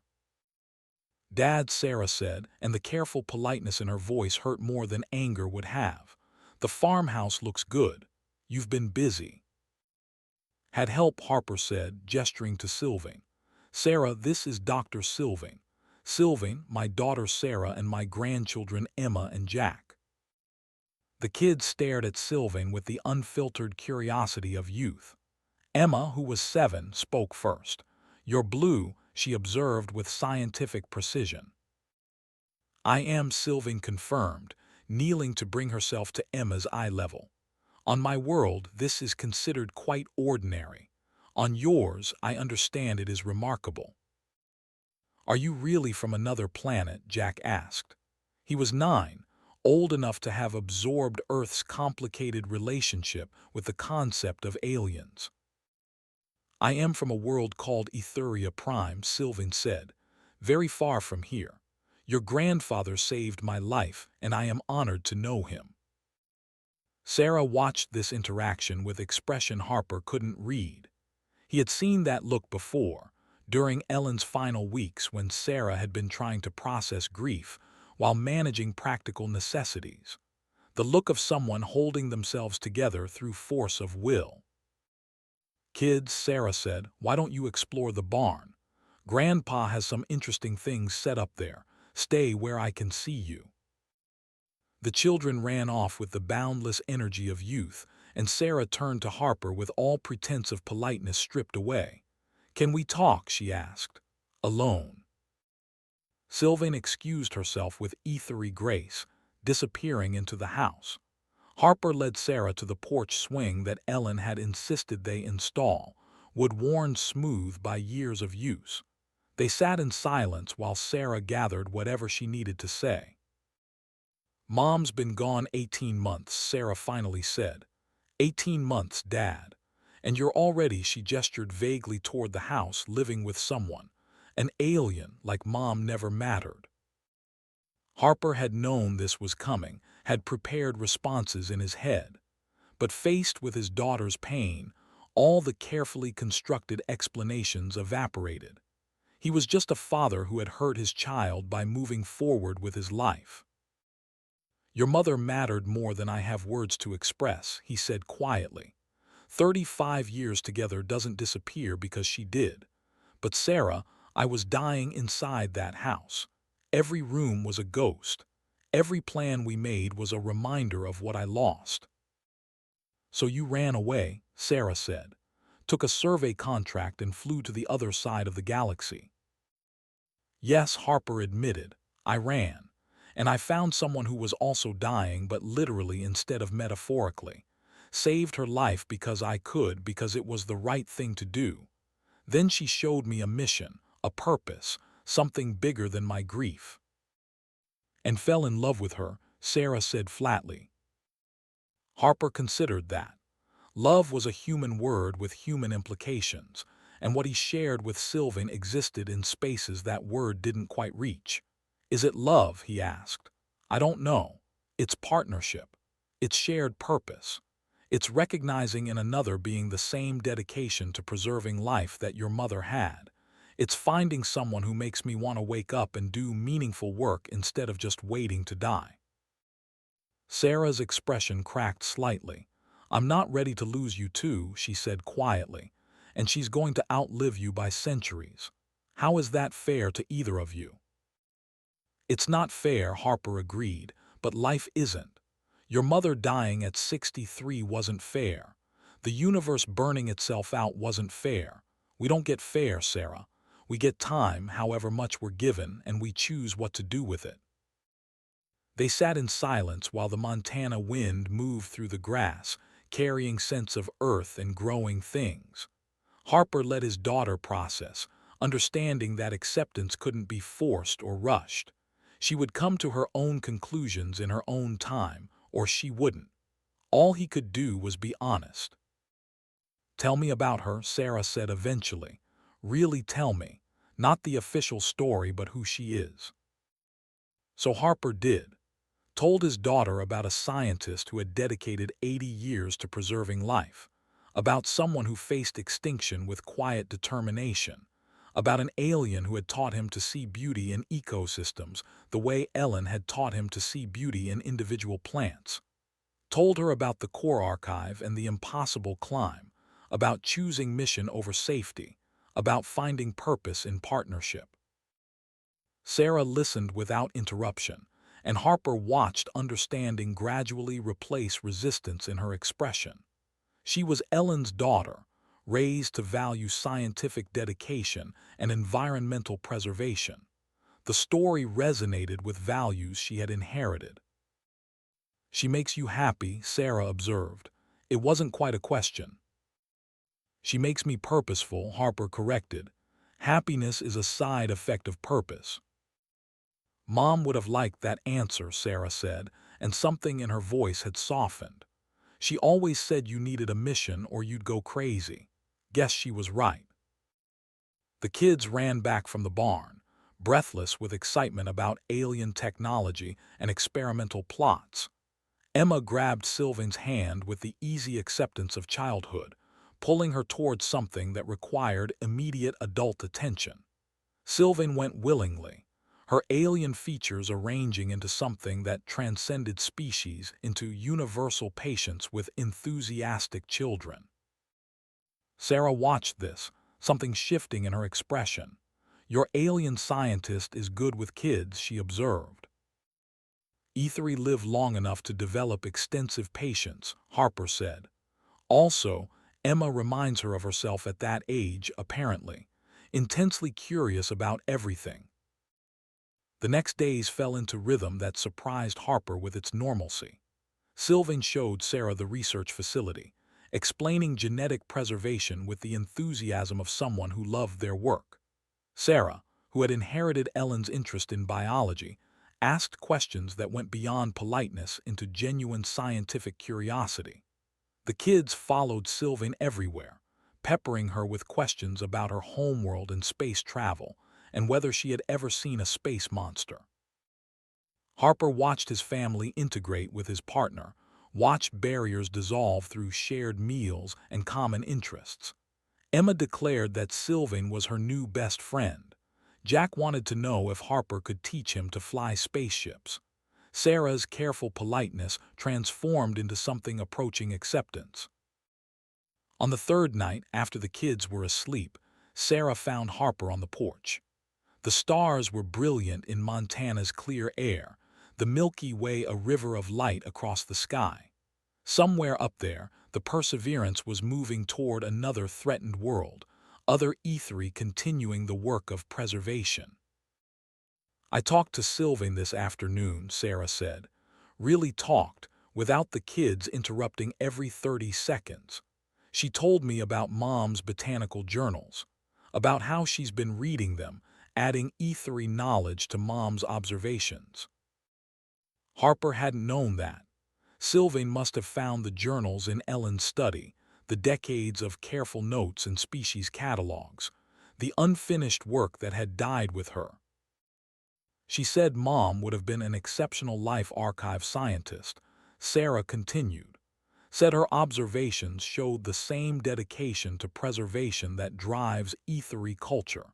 Said she wishes they could have met. Harper felt his throat tighten. "So do I," he managed. Sarah sat beside him on the swing, the way she had as a child seeking comfort after nightmares. "I'm trying, Dad," she said quietly, "trying to understand this. You and her. It's just hard when you're my father and she gestured helplessly at the enormity of interspecies partnership. I know, Harper said. Believe me, I know how strange this is. If someone had told me a year ago that I'd be living with an 80-year-old alien botanist, I'd have suggested they seek psychiatric evaluation. That got a small laugh. Is it serious? Sarah asked. This partnership? Yes, Harper said simply. For however long I have. She's going to outlive me by centuries, and we both know it. But that doesn't make what we have now less valuable. Sarah nodded slowly. Mom would want you to be happy, she said. Even if happy looks different than what you planned together. She was practical about death. Made me promise I'd make sure you didn't spend the rest of your life alone. She made you promise that? Harper asked, surprised. Hospice, week before she died, Sarah confirmed. Said you were terrible at being alone, that you needed someone to argue with and work beside. Didn't specify species, so I guess this counts. Harper felt grief and gratitude mix in his chest. Ellen, practical even at the end, making arrangements for his future. He wondered what she would think of Sylvaine, of the partnership that had formed through shared dedication to preservation. Probably would have approved, he decided. Ellen had always valued competence and purpose over convention. There's a ceremony, Harper said carefully, ethery tradition, formal recognition of partnership bonds. I was thinking of doing it here on the farm, blending human and ethery customs. I'd like you to be part of it, you and the kids. Sarah looked at him for a long moment. When she asked, and Harper heard acceptance in that single word.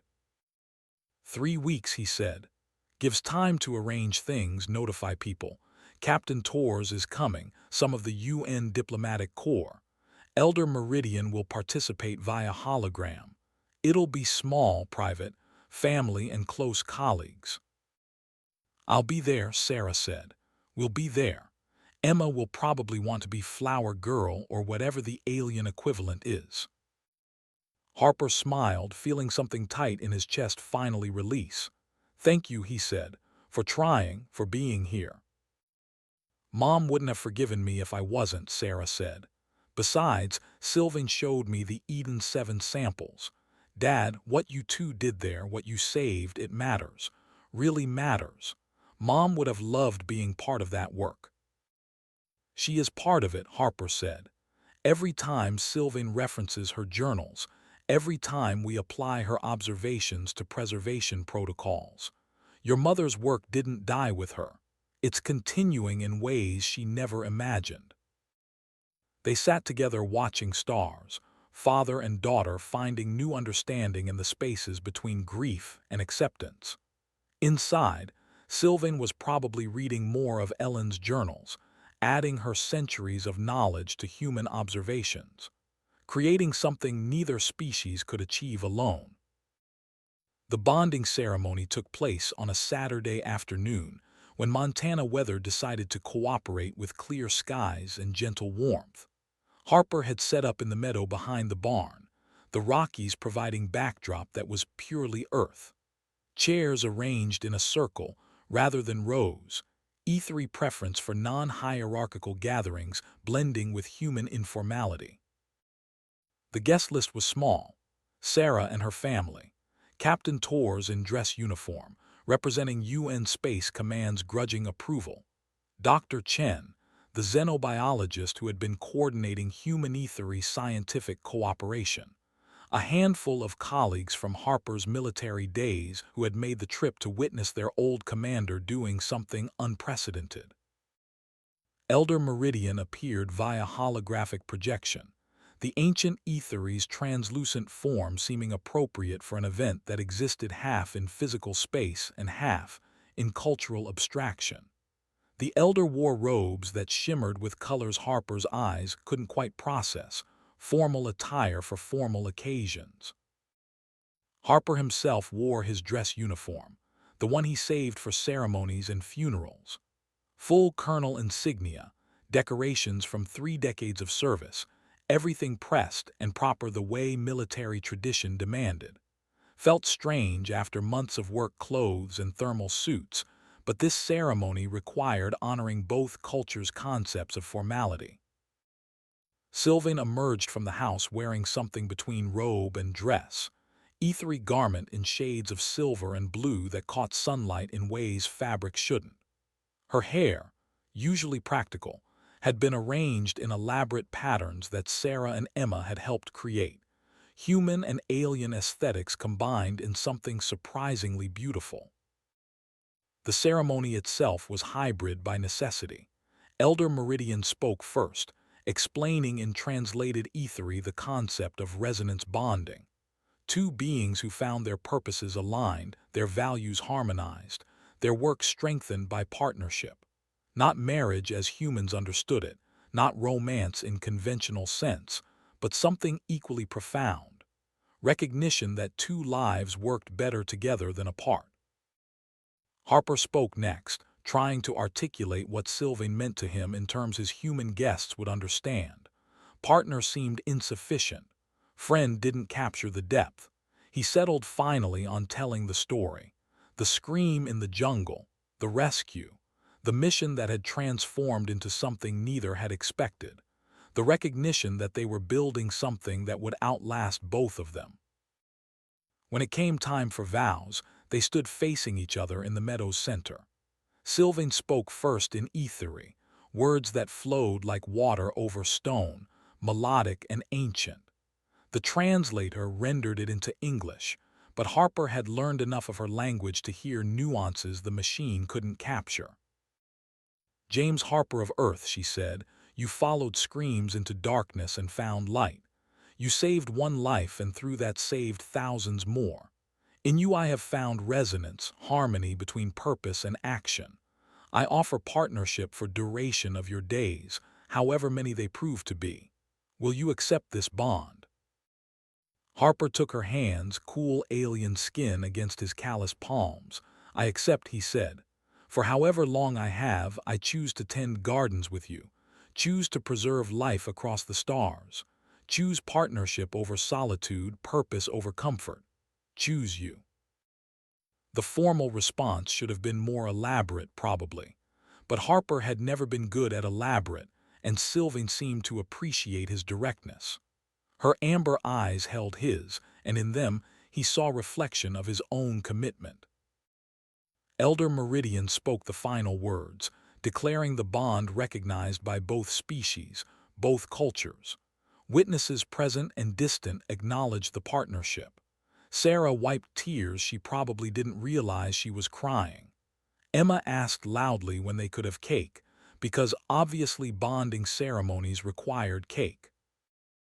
There was cake, actually. Sarah had made it, Ellen's old recipe modified to accommodate ethery dietary restrictions. They ate together in the meadow while the Montana sun tracked across the sky.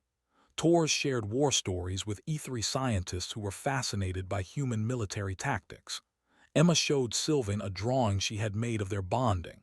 Jack asked Harper if being bonded to an alien meant he got to go to space, because if so, Jack wanted to be bonded to aliens too. It was imperfect and improvised, and nothing like the ceremony Ellen and Harper had 40 years ago in a military chapel, with formal protocols and traditional vows. But it felt right in ways that transcended cultural expectations. Two beings from different worlds, choosing partnership in full knowledge of its limitations and possibilities. As the sun set and guests departed, Harper found himself alone with Sylvain on the porch swing. The stars were emerging, familiar constellations that he had learned as a child and taught to his own children. Somewhere among them, worlds were dying. Somewhere, the silence advanced. But here, on this farm in Montana, life persisted. We have built something strange, Sylvain observed. Not quite human convention, not quite ethery tradition, something between. Best things usually are, Harper said, between, hybrid, making up new traditions because the old ones don't quite fit. Your daughter has accepted me, Sylvain said, and Harper heard the relief in her voice. I was uncertain she would. Sarah inherited her mother's ability to recognize what matters, Harper said. Underneath the strangeness, you and I are doing work Ellen would have valued. That's enough for her. They sat in comfortable silence while the night deepened. Harper's knee ached, reminder that his body was aging in ways that no ethery medicine could truly reverse. 53 years old now, with maybe 20 or 30 ahead if he was lucky. Sylvaine would still be middle-aged when he was gone, would continue the work they had started for centuries after his death. The disparity should have bothered him more than it did. But Harper had learned in wars and loss that time's value wasn't in duration but in use. However many years he had left, he was spending them in purpose that mattered. That would have to be enough. The months after the bonding ceremony fell into rhythm that felt almost normal. Harper and Sylvaine divided their time between the Montana Research Facility and traveling to coordinate the growing human ethery preservation program. More seed worlds were being established, more species saved. The partnership they had forged on Eden 7 became template for broader cooperation. Torres visited regularly, his role as UN liaison giving him excuse to check on Harper and report back to nervous bureaucrats who weren't quite sure how to classify an interspecies preservation partnership. They sat on the porch drinking coffee, Torres in civilian clothes, old friends finding comfort in familiar company. You've created a diplomatic incident that somehow turned into a diplomatic breakthrough, Torres said one afternoon. The academics are writing papers about you too. Human ethery cooperation as model for interspecies partnership. You're famous, Jim. Infamous, probably, Harper corrected. Sure, there are plenty of people who think I've lost my mind. Oh, definitely, Torres agreed cheerfully. But the work speaks for itself. 3 new seed worlds established in the last year. Genetic libraries preserved that would have been lost. Even the skeptics can't argue with results. Harper watched Sylvaine in the experimental plots, guiding Emma through proper sample collection technique. His granddaughter had become a regular visitor, fascinated by the work in ways that reminded him of Ellen. 7 years old and already keeping detailed observation journals. The afternoon stretched into evening as they talked, Torres sharing updates from the UN, while Harper described recent preservation successes. They had been friends long enough that silence between topics felt comfortable rather than awkward. You remember Kandahar, Torres said eventually, voice taking on the weight of shared memory. When that kid ran out during the firefight and you went after him. Harper remembered the terror and the calculations and the decision that probably should have gotten him killed. 8 years old, maybe 9, caught in crossfire that wasn't his fault. You told me afterward that some things you just do because they're right, Torres continued. Don't calculate odds, don't wait for orders. You see someone who needs help and you help them. His eyes found Harper's. That's what you did with Sylvaine too. Followed the scream because that's who you are. Harper shifted uncomfortably with the assessment, the way he always did when people tried to make him into something heroic. I just did what needed doing, he said. That's what makes it matter, Torres said quietly. You never do it for recognition. Never calculate the political benefit. He gestured to the farm, the research facility, Sylvaine teaching Emma in the fading light, follow screams and build gardens. They sat watching the sun set behind the Rockies, 2 old soldiers who had seen enough war to value peace, enough death to appreciate preservation. Torres had another hour before he needed to leave for his flight back to Geneva, but neither of them seemed in a hurry to end the comfortable silence. How much time do you think you have? Torres asked eventually, the question carrying weight beyond simple curiosity. Harper had discussed this with his doctors enough times to know the numbers. The body's holding up reasonably well for 53, he said. Knees gonna need replacement eventually. Back gives me trouble on cold mornings. But barring accidents, probably got another 20 years. Maybe 30 if I'm stubborn enough. And Sylvaine will still be young when I'm gone, Harper said. By her people's standards. It's the math we both accepted going in. Tors nodded, understanding in the gesture. You know what I respect most about this, he said. You're not pretending the ending's going to be easy. You're not promising each other forever. You're just, he searched for words, honoring the time you have. That's all anyone can do, Harper said. Ellen and I thought we'd have 30 more years. Got 6 before the cancer. You plan, you hope, but in the end you just treasure what you're given. Tor stood to leave as the first stars emerged. Take care of yourself, Jim, he said, and keep following those screams. World needs more people who run toward trouble instead of away from it. Harper watched his old friend drive away, taillights disappearing down the long driveway. Inside, Sylvaine was probably preparing dinner with the methodical care she brought to everything. Emma's laughter drifted from the house where she was helping, 7-year-old enthusiasm meeting ethery patience. 20 years, Harper thought. Maybe 30. Not enough time to see all the gardens they could plant, all the species they could save. But enough time to matter. Enough time to build something that would continue after he was gone. That would have to be enough. A year after the bonding ceremony, Harper stood before the UN Environmental Council with a proposal that would define the rest of his life. The council chambers were impressive, designed to remind petitioners of bureaucratic gravity. Harper had faced worse audiences in worse circumstances, and his voice was steady when he spoke. The silence is approaching the solar system, he said without preamble. Current projections put it at Earth's location in approximately 300 years. Our grandchildren's grandchildren will face what Eden 7 faced. The question is whether we prepare now or scramble later. He activated the holographic display, showing sensor data that ethery ships had collected. The silences advance, inexorable and patient. Its effect on biological systems, on planetary ecosystems, on the fundamental structures that supported complex life. The ethery have been fighting this for 10,000 years, Harper continued. They can't stop it. Neither can we, but we can preserve what it destroys. We can build seed worlds and genetic archives. We can ensure that life continues even when individual worlds fall. The proposal was ambitious to the point of insanity. Terraform Mars as humanity's first seed world. Establish genetic repositories across the solar system.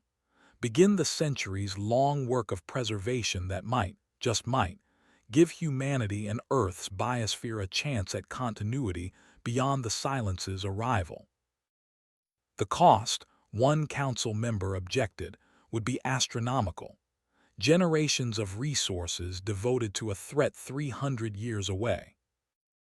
Harper met the objection with military directness. The cost of not preparing is extinction.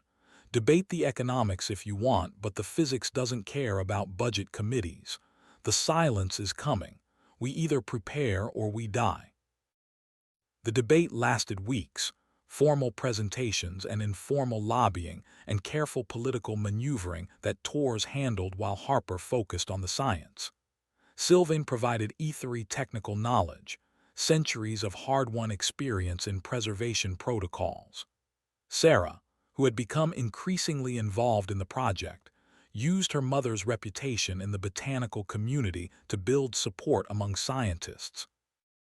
In the end, the proposal passed by narrow margin. The Mars Seed World Initiative, humanity's first serious attempt at long-term species preservation. Harper would co-lead with Sylvaine, building on the partnership they had forged on Eden 7 to create something that would outlast them both. The work consumed the next several years. Harper and Sylvaine traveled between Earth and Mars, overseeing construction of biodomes and genetic storage facilities. They trained teams of human and ethery scientists in preservation protocols. They built systems designed to function for centuries, to preserve life long after their own generation had passed. Harper turned 55, then 57. His hair went completely white. His knee required surgery that bought him another few years of function. The reading glasses became permanent fixtures rather than occasional tools. He learned to pace himself, to accept that his body couldn't do what it once had. Sylvaine remained essentially unchanged, her long-lived physiology showing no signs of the aging that marked Harper's progression. She learned to read his limitations without comment, to adjust their work pace to accommodate his needs without making it obvious. Partnership, she would say when Harper protested. We compensate for each other's constraints. Emma was 14 when she announced she wanted to study xenobiology, specifically preservation science. Harper watched his granddaughter's enthusiasm with pride mixed with understanding of what that choice meant. She would continue the work after he was gone, would carry forward what he and Sylvain had started. One afternoon when Emma was visiting the farm, Harper found her in Ellen's old study, poring over his late wife's botanical journals with the intensity that ran in the family. The afternoon sun streamed through windows, catching dust motes in golden light. "Grandpa," Emma said without looking up, "did Grandma really catalog over 2,000 species?" 2,347, Harper said, settling into the chair across from her. "Took her 30 years. Some of them are extinct now, only exist in her notes and in the seed banks." Emma traced her finger across Ellen's careful handwriting, the detailed sketches of leaves and flowers.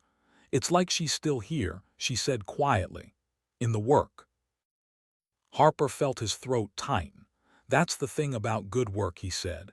"It outlasts the people who do it. Your grandmother knew she might not finish everything she started, but she also knew that someone else could continue it. Maybe that someone is you." "Is that why you and Dr. Sylvain do the preservation work?" Emma asked, those sharp 14-year-old eyes seeing more than Harper sometimes credited. "Because things should outlast us." Harper thought about how to answer, how to explain purpose to someone just beginning to find their own. "Partly that," he said, "but also because some things are worth saving just because they exist. Species don't need to be useful to matter. Gardens don't need to serve a purpose beyond being gardens." "That sounds like something Grandma would say," Emma observed. "Probably where I learned it," Harper admitted. "Your grandmother taught me to see value in things beyond their utility. Dr. Sylvain reinforced that lesson across species. Between the two of them, I didn't stand a chance of staying practical." Emma smiled at that, returning to the journals. After a moment she asked, "When you're gone, will Dr. Sylvain keep doing this work?" "She will," Harper said. "For centuries, probably. The ethery live a long time.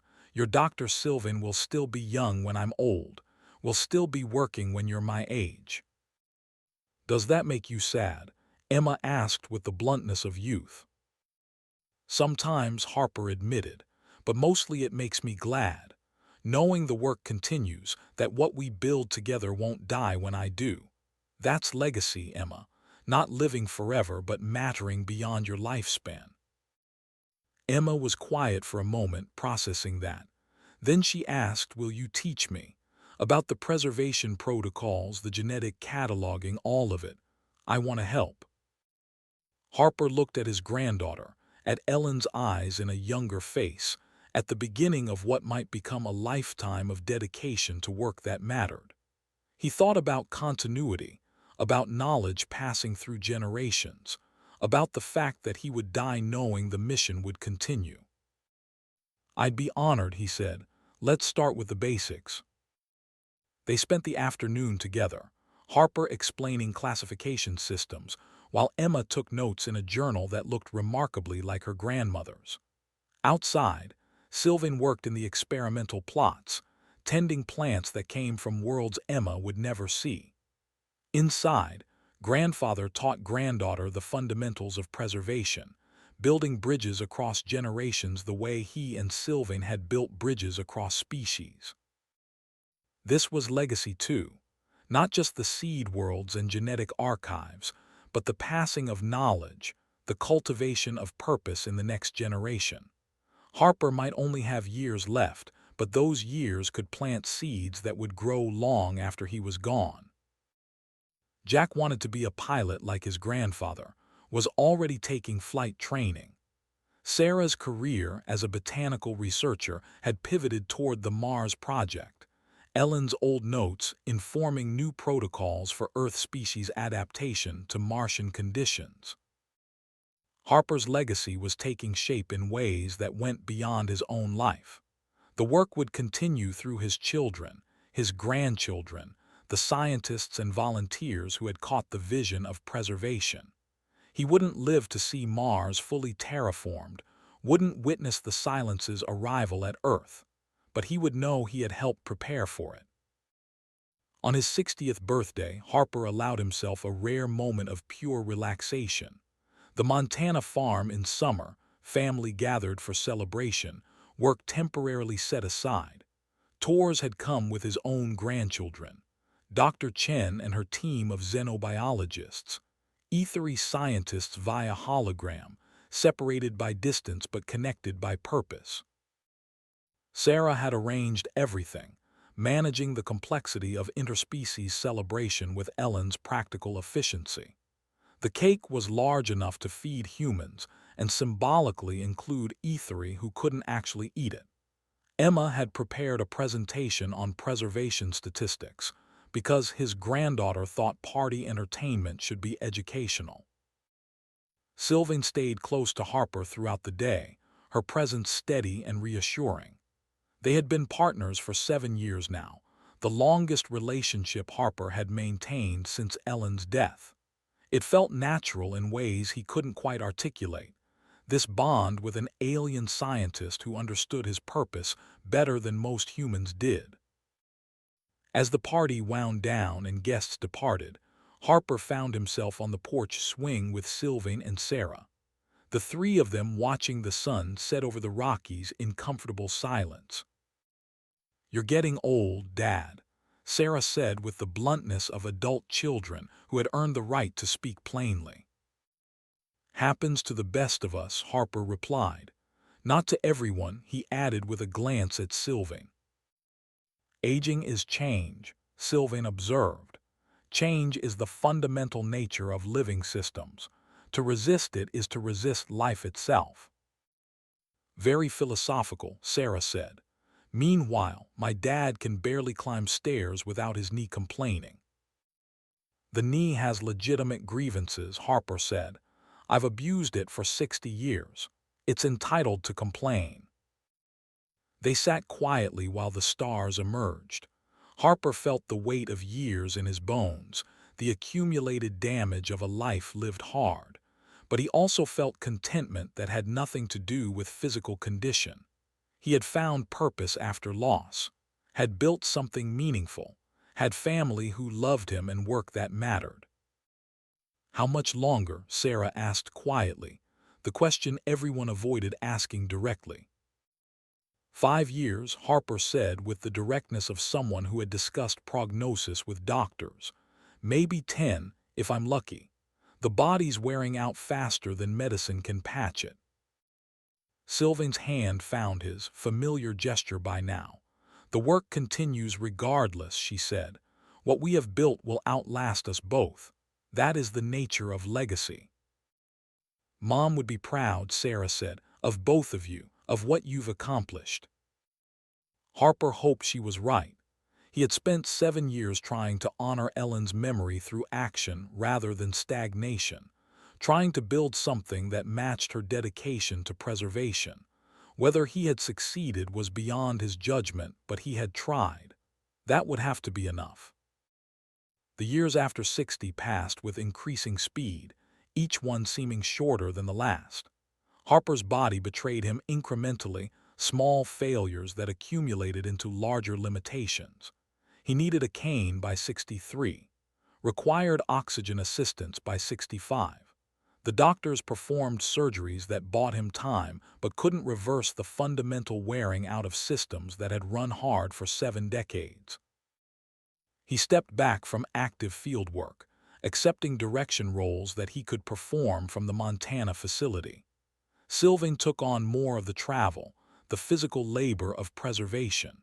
She never complained about carrying increasing burden, never suggested he was becoming liability rather than asset. Partnership, she would remind him when he voiced frustration at his declining capability. You provided strength when I needed rescue. I provide mobility when yours fails. This is balance. Emma was in graduate school, her dissertation on genetic preservation protocols building on foundation Harper and Sylvaine had established. Jack flew shuttles for the Mars supply runs, following his grandfather's path into aviation. Sarah had become one of the leading voices in the preservation movement, speaking at conferences and building international support. Tours visited one last time, in late autumn when the Montana leaves were turning. They were old men now, both of them, veterans of wars and peace, sharing complaints about knees and backs and the general indignity of bodies refusing to cooperate with determined minds. They sat on the porch in companionable silence, coffee cooling in their cups while they watched the sun track across the sky. Remember when we thought 50 was old, Torres said eventually. Harper chuckled, the sound rough in his chest.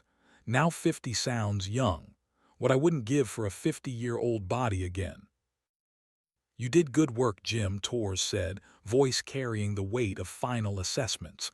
The program's self-sustaining now. Will continue long after we're gone. Mars biodomes are ahead of schedule. The genetic archives are secure. You built something that matters. We built it, Harper corrected. You handled the politics, made the diplomatic wheels turn. Without that, Sylvain and I would still be filing reports about Eden 7. Torres waved that off. I pushed papers. You followed screams into mountains and saved species from extinction. There's a difference. They sat quiet, two old friends who had known each other long enough that words weren't always necessary.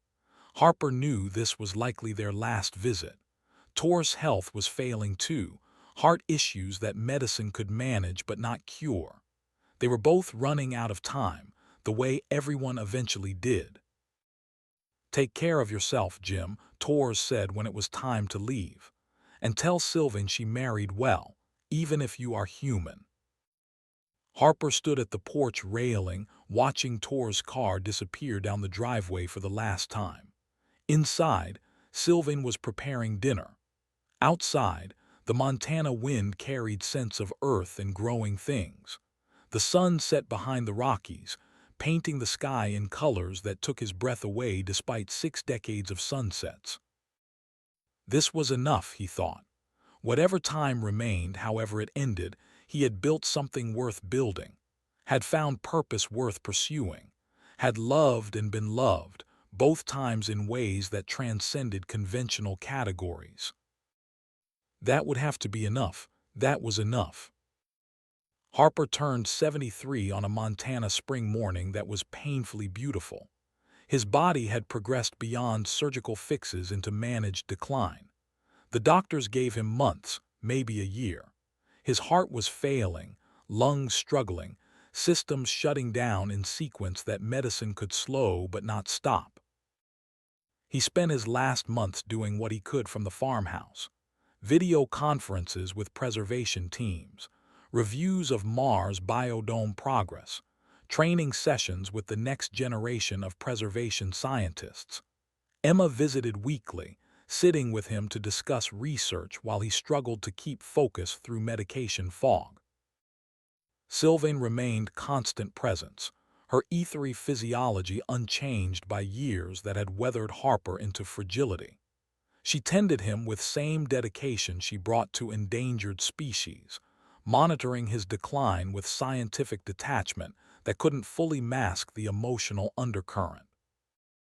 "Are you afraid?" she asked one evening as they watched sunset from his bedroom window. Harper was too weak now to make it to the porch. Of dying, Harper clarified. "No, not really. Did enough of it in wars to make peace with the concept. More afraid of leaving work unfinished." "The work is never finished," Sylvaine said. "This is the nature of preservation. Species are saved, worlds are tended, and the work continues. You have built foundation that will support it for generations." Harper wanted to believe that, wanted to think his life had mattered in ways that would echo beyond his death. The evidence suggested it had, but dying men tended toward doubt regardless of evidence. "Will you be all right?" he asked, after. Sylvain was quiet for a long moment. "I am long-lived," she said finally. "I will continue the work for centuries after you are gone, but I will miss you, James Harper. Partnership like ours comes rarely, even for those who live as long as Ethery do." Harper reached for her hand, his own trembling with age and illness. "Thank you," he said, "for following screams with me, for tending gardens, for showing me that life doesn't end when loss arrives." "Life transforms," Sylvain corrected gently, "continues in different form. Your legacy lives in the work, in your family, in the seeds we preserve together. This is not ending, James. This is transition." He died on a Tuesday afternoon in late summer. Sarah and Emma were present, along with Sylvain, who held his hand through the final hours. Harper's last conscious thought was of gardens, of the living libraries they had built across worlds, of life persisting despite entropy's patient hunger. His last words, whispered too soft for human ears but perfectly clear to Sylvain's ethery hearing, were simple and sufficient. "Keep tending." The funeral was small and practical, exactly what Harper would have wanted. Military honors from Tor's replacement, representing 3 decades of service. Scientific community representation from preservation, colleagues across Earth and beyond. His family, 3 generations present to witness the passing of the man who had followed screams into purpose. Sylvain spoke briefly, her translated words carrying weight of grief that transcended species. "James Harper found me dying and chose to help despite every reason to walk away. He saw in preservation work the same value his partner Ellen had seen. Together, we built foundation for cooperation that will outlast both of us. His years were few by my measure, but their impact will echo for centuries." They buried him beside Ellen in the farmhouse cemetery, the place they had always meant to retire together. The gravestone was simple granite with basic information: name, rank, dates. Below that, a single line that Sarah had chosen: "He followed the screams and found the gardens." 200 years after Harper's death, Sylvain stood on Mars beneath a dome that covered 100 square kilometers. Around her, ecosystems thrived that combined Earth species with genetic material from dozens of extinct worlds. The biodome Harper had helped plan, had fought to fund, had never lived to see completed. She was ancient now, even by ethery standards. 280 years old, her skin faded to translucent pale, her movements slower than they had once been. But her mind remained sharp, her dedication to preservation undiminished by centuries of loss and effort. The Mars Seed World Initiative had become template for solar system-wide preservation. Europa held frozen genetic libraries. Titan maintained biodomes in methane seas. The asteroid belt had been seeded with repository stations. Humanity had learned what the ethery already knew, that life preservation required thinking in centuries and building for timescales beyond individual existence. And now, the silence approached. Sensors detected its edge entering the solar system, right on schedule according to predictions made 300 years earlier.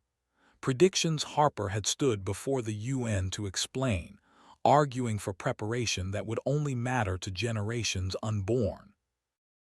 Sylvaine stood at the memorial that had been erected in the Biodome Center. A simple marker, human tradition rather than ethery, but appropriate for what Harper had represented. His name and dates. A holographic display showing image of him at 53, the age he had been during their bonding ceremony. Strong and determined, gray just beginning in his hair, eyes focused on work ahead rather than death behind.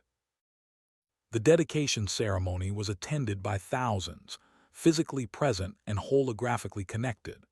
The current UN Secretary-General spoke about Harper's vision. Scientists presented research showing how his work had enabled humanity's survival strategy. Emma's great-great-granddaughter, herself a preservation scientist, discussed the legacy that continued through generations.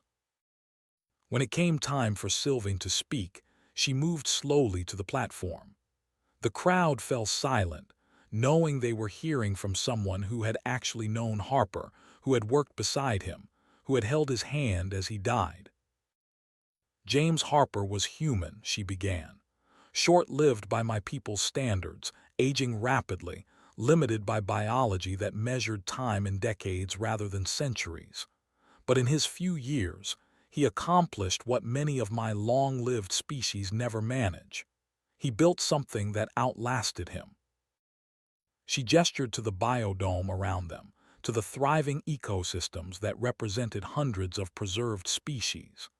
This exists because a human soldier heard an alien scream and chose to help. Because he recognized that preservation mattered more than profit, that legacy was measured in seeds saved rather than wealth accumulated. The silence comes as he warned it would. She looked up at the dome, at the Martian sky beyond. But because of his work, because of the foundation he built, life will continue. Genetic libraries are secure. Biodomes are established. The garden persists because he chose to tend it. Sylvaine paused, amber eyes scanning the crowd. I have lived 280 years. I have seen worlds die and species go extinct. I have fought entropy across the galaxy. But the most important work I ever did was beside a human who followed screams into darkness and found purpose in preservation. Her voice, translated through systems Harper had never lived to see, carried across the biodome and beyond. James Harper's life was short. His impact is eternal. This is the definition of legacy. This is the garden he tended, and we honor him by continuing the work he began. The crowd stood in moment of silence, human and ethery, and the dozen other species now participating in preservation efforts. United in recognition of what one aging soldier had helped build through determination and partnership. Sylvaine returned to the memorial after the ceremony ended and the crowd dispersed. She stood alone before Harper's image, her ancient hand resting on the cold stone. 200 years since his death, nearly 3 centuries since that first scream in an alien jungle. I kept tending, she whispered in ethery, words meant only for memory. As you asked, the gardens endure. Your legacy lives in seeds and science and the work that continues.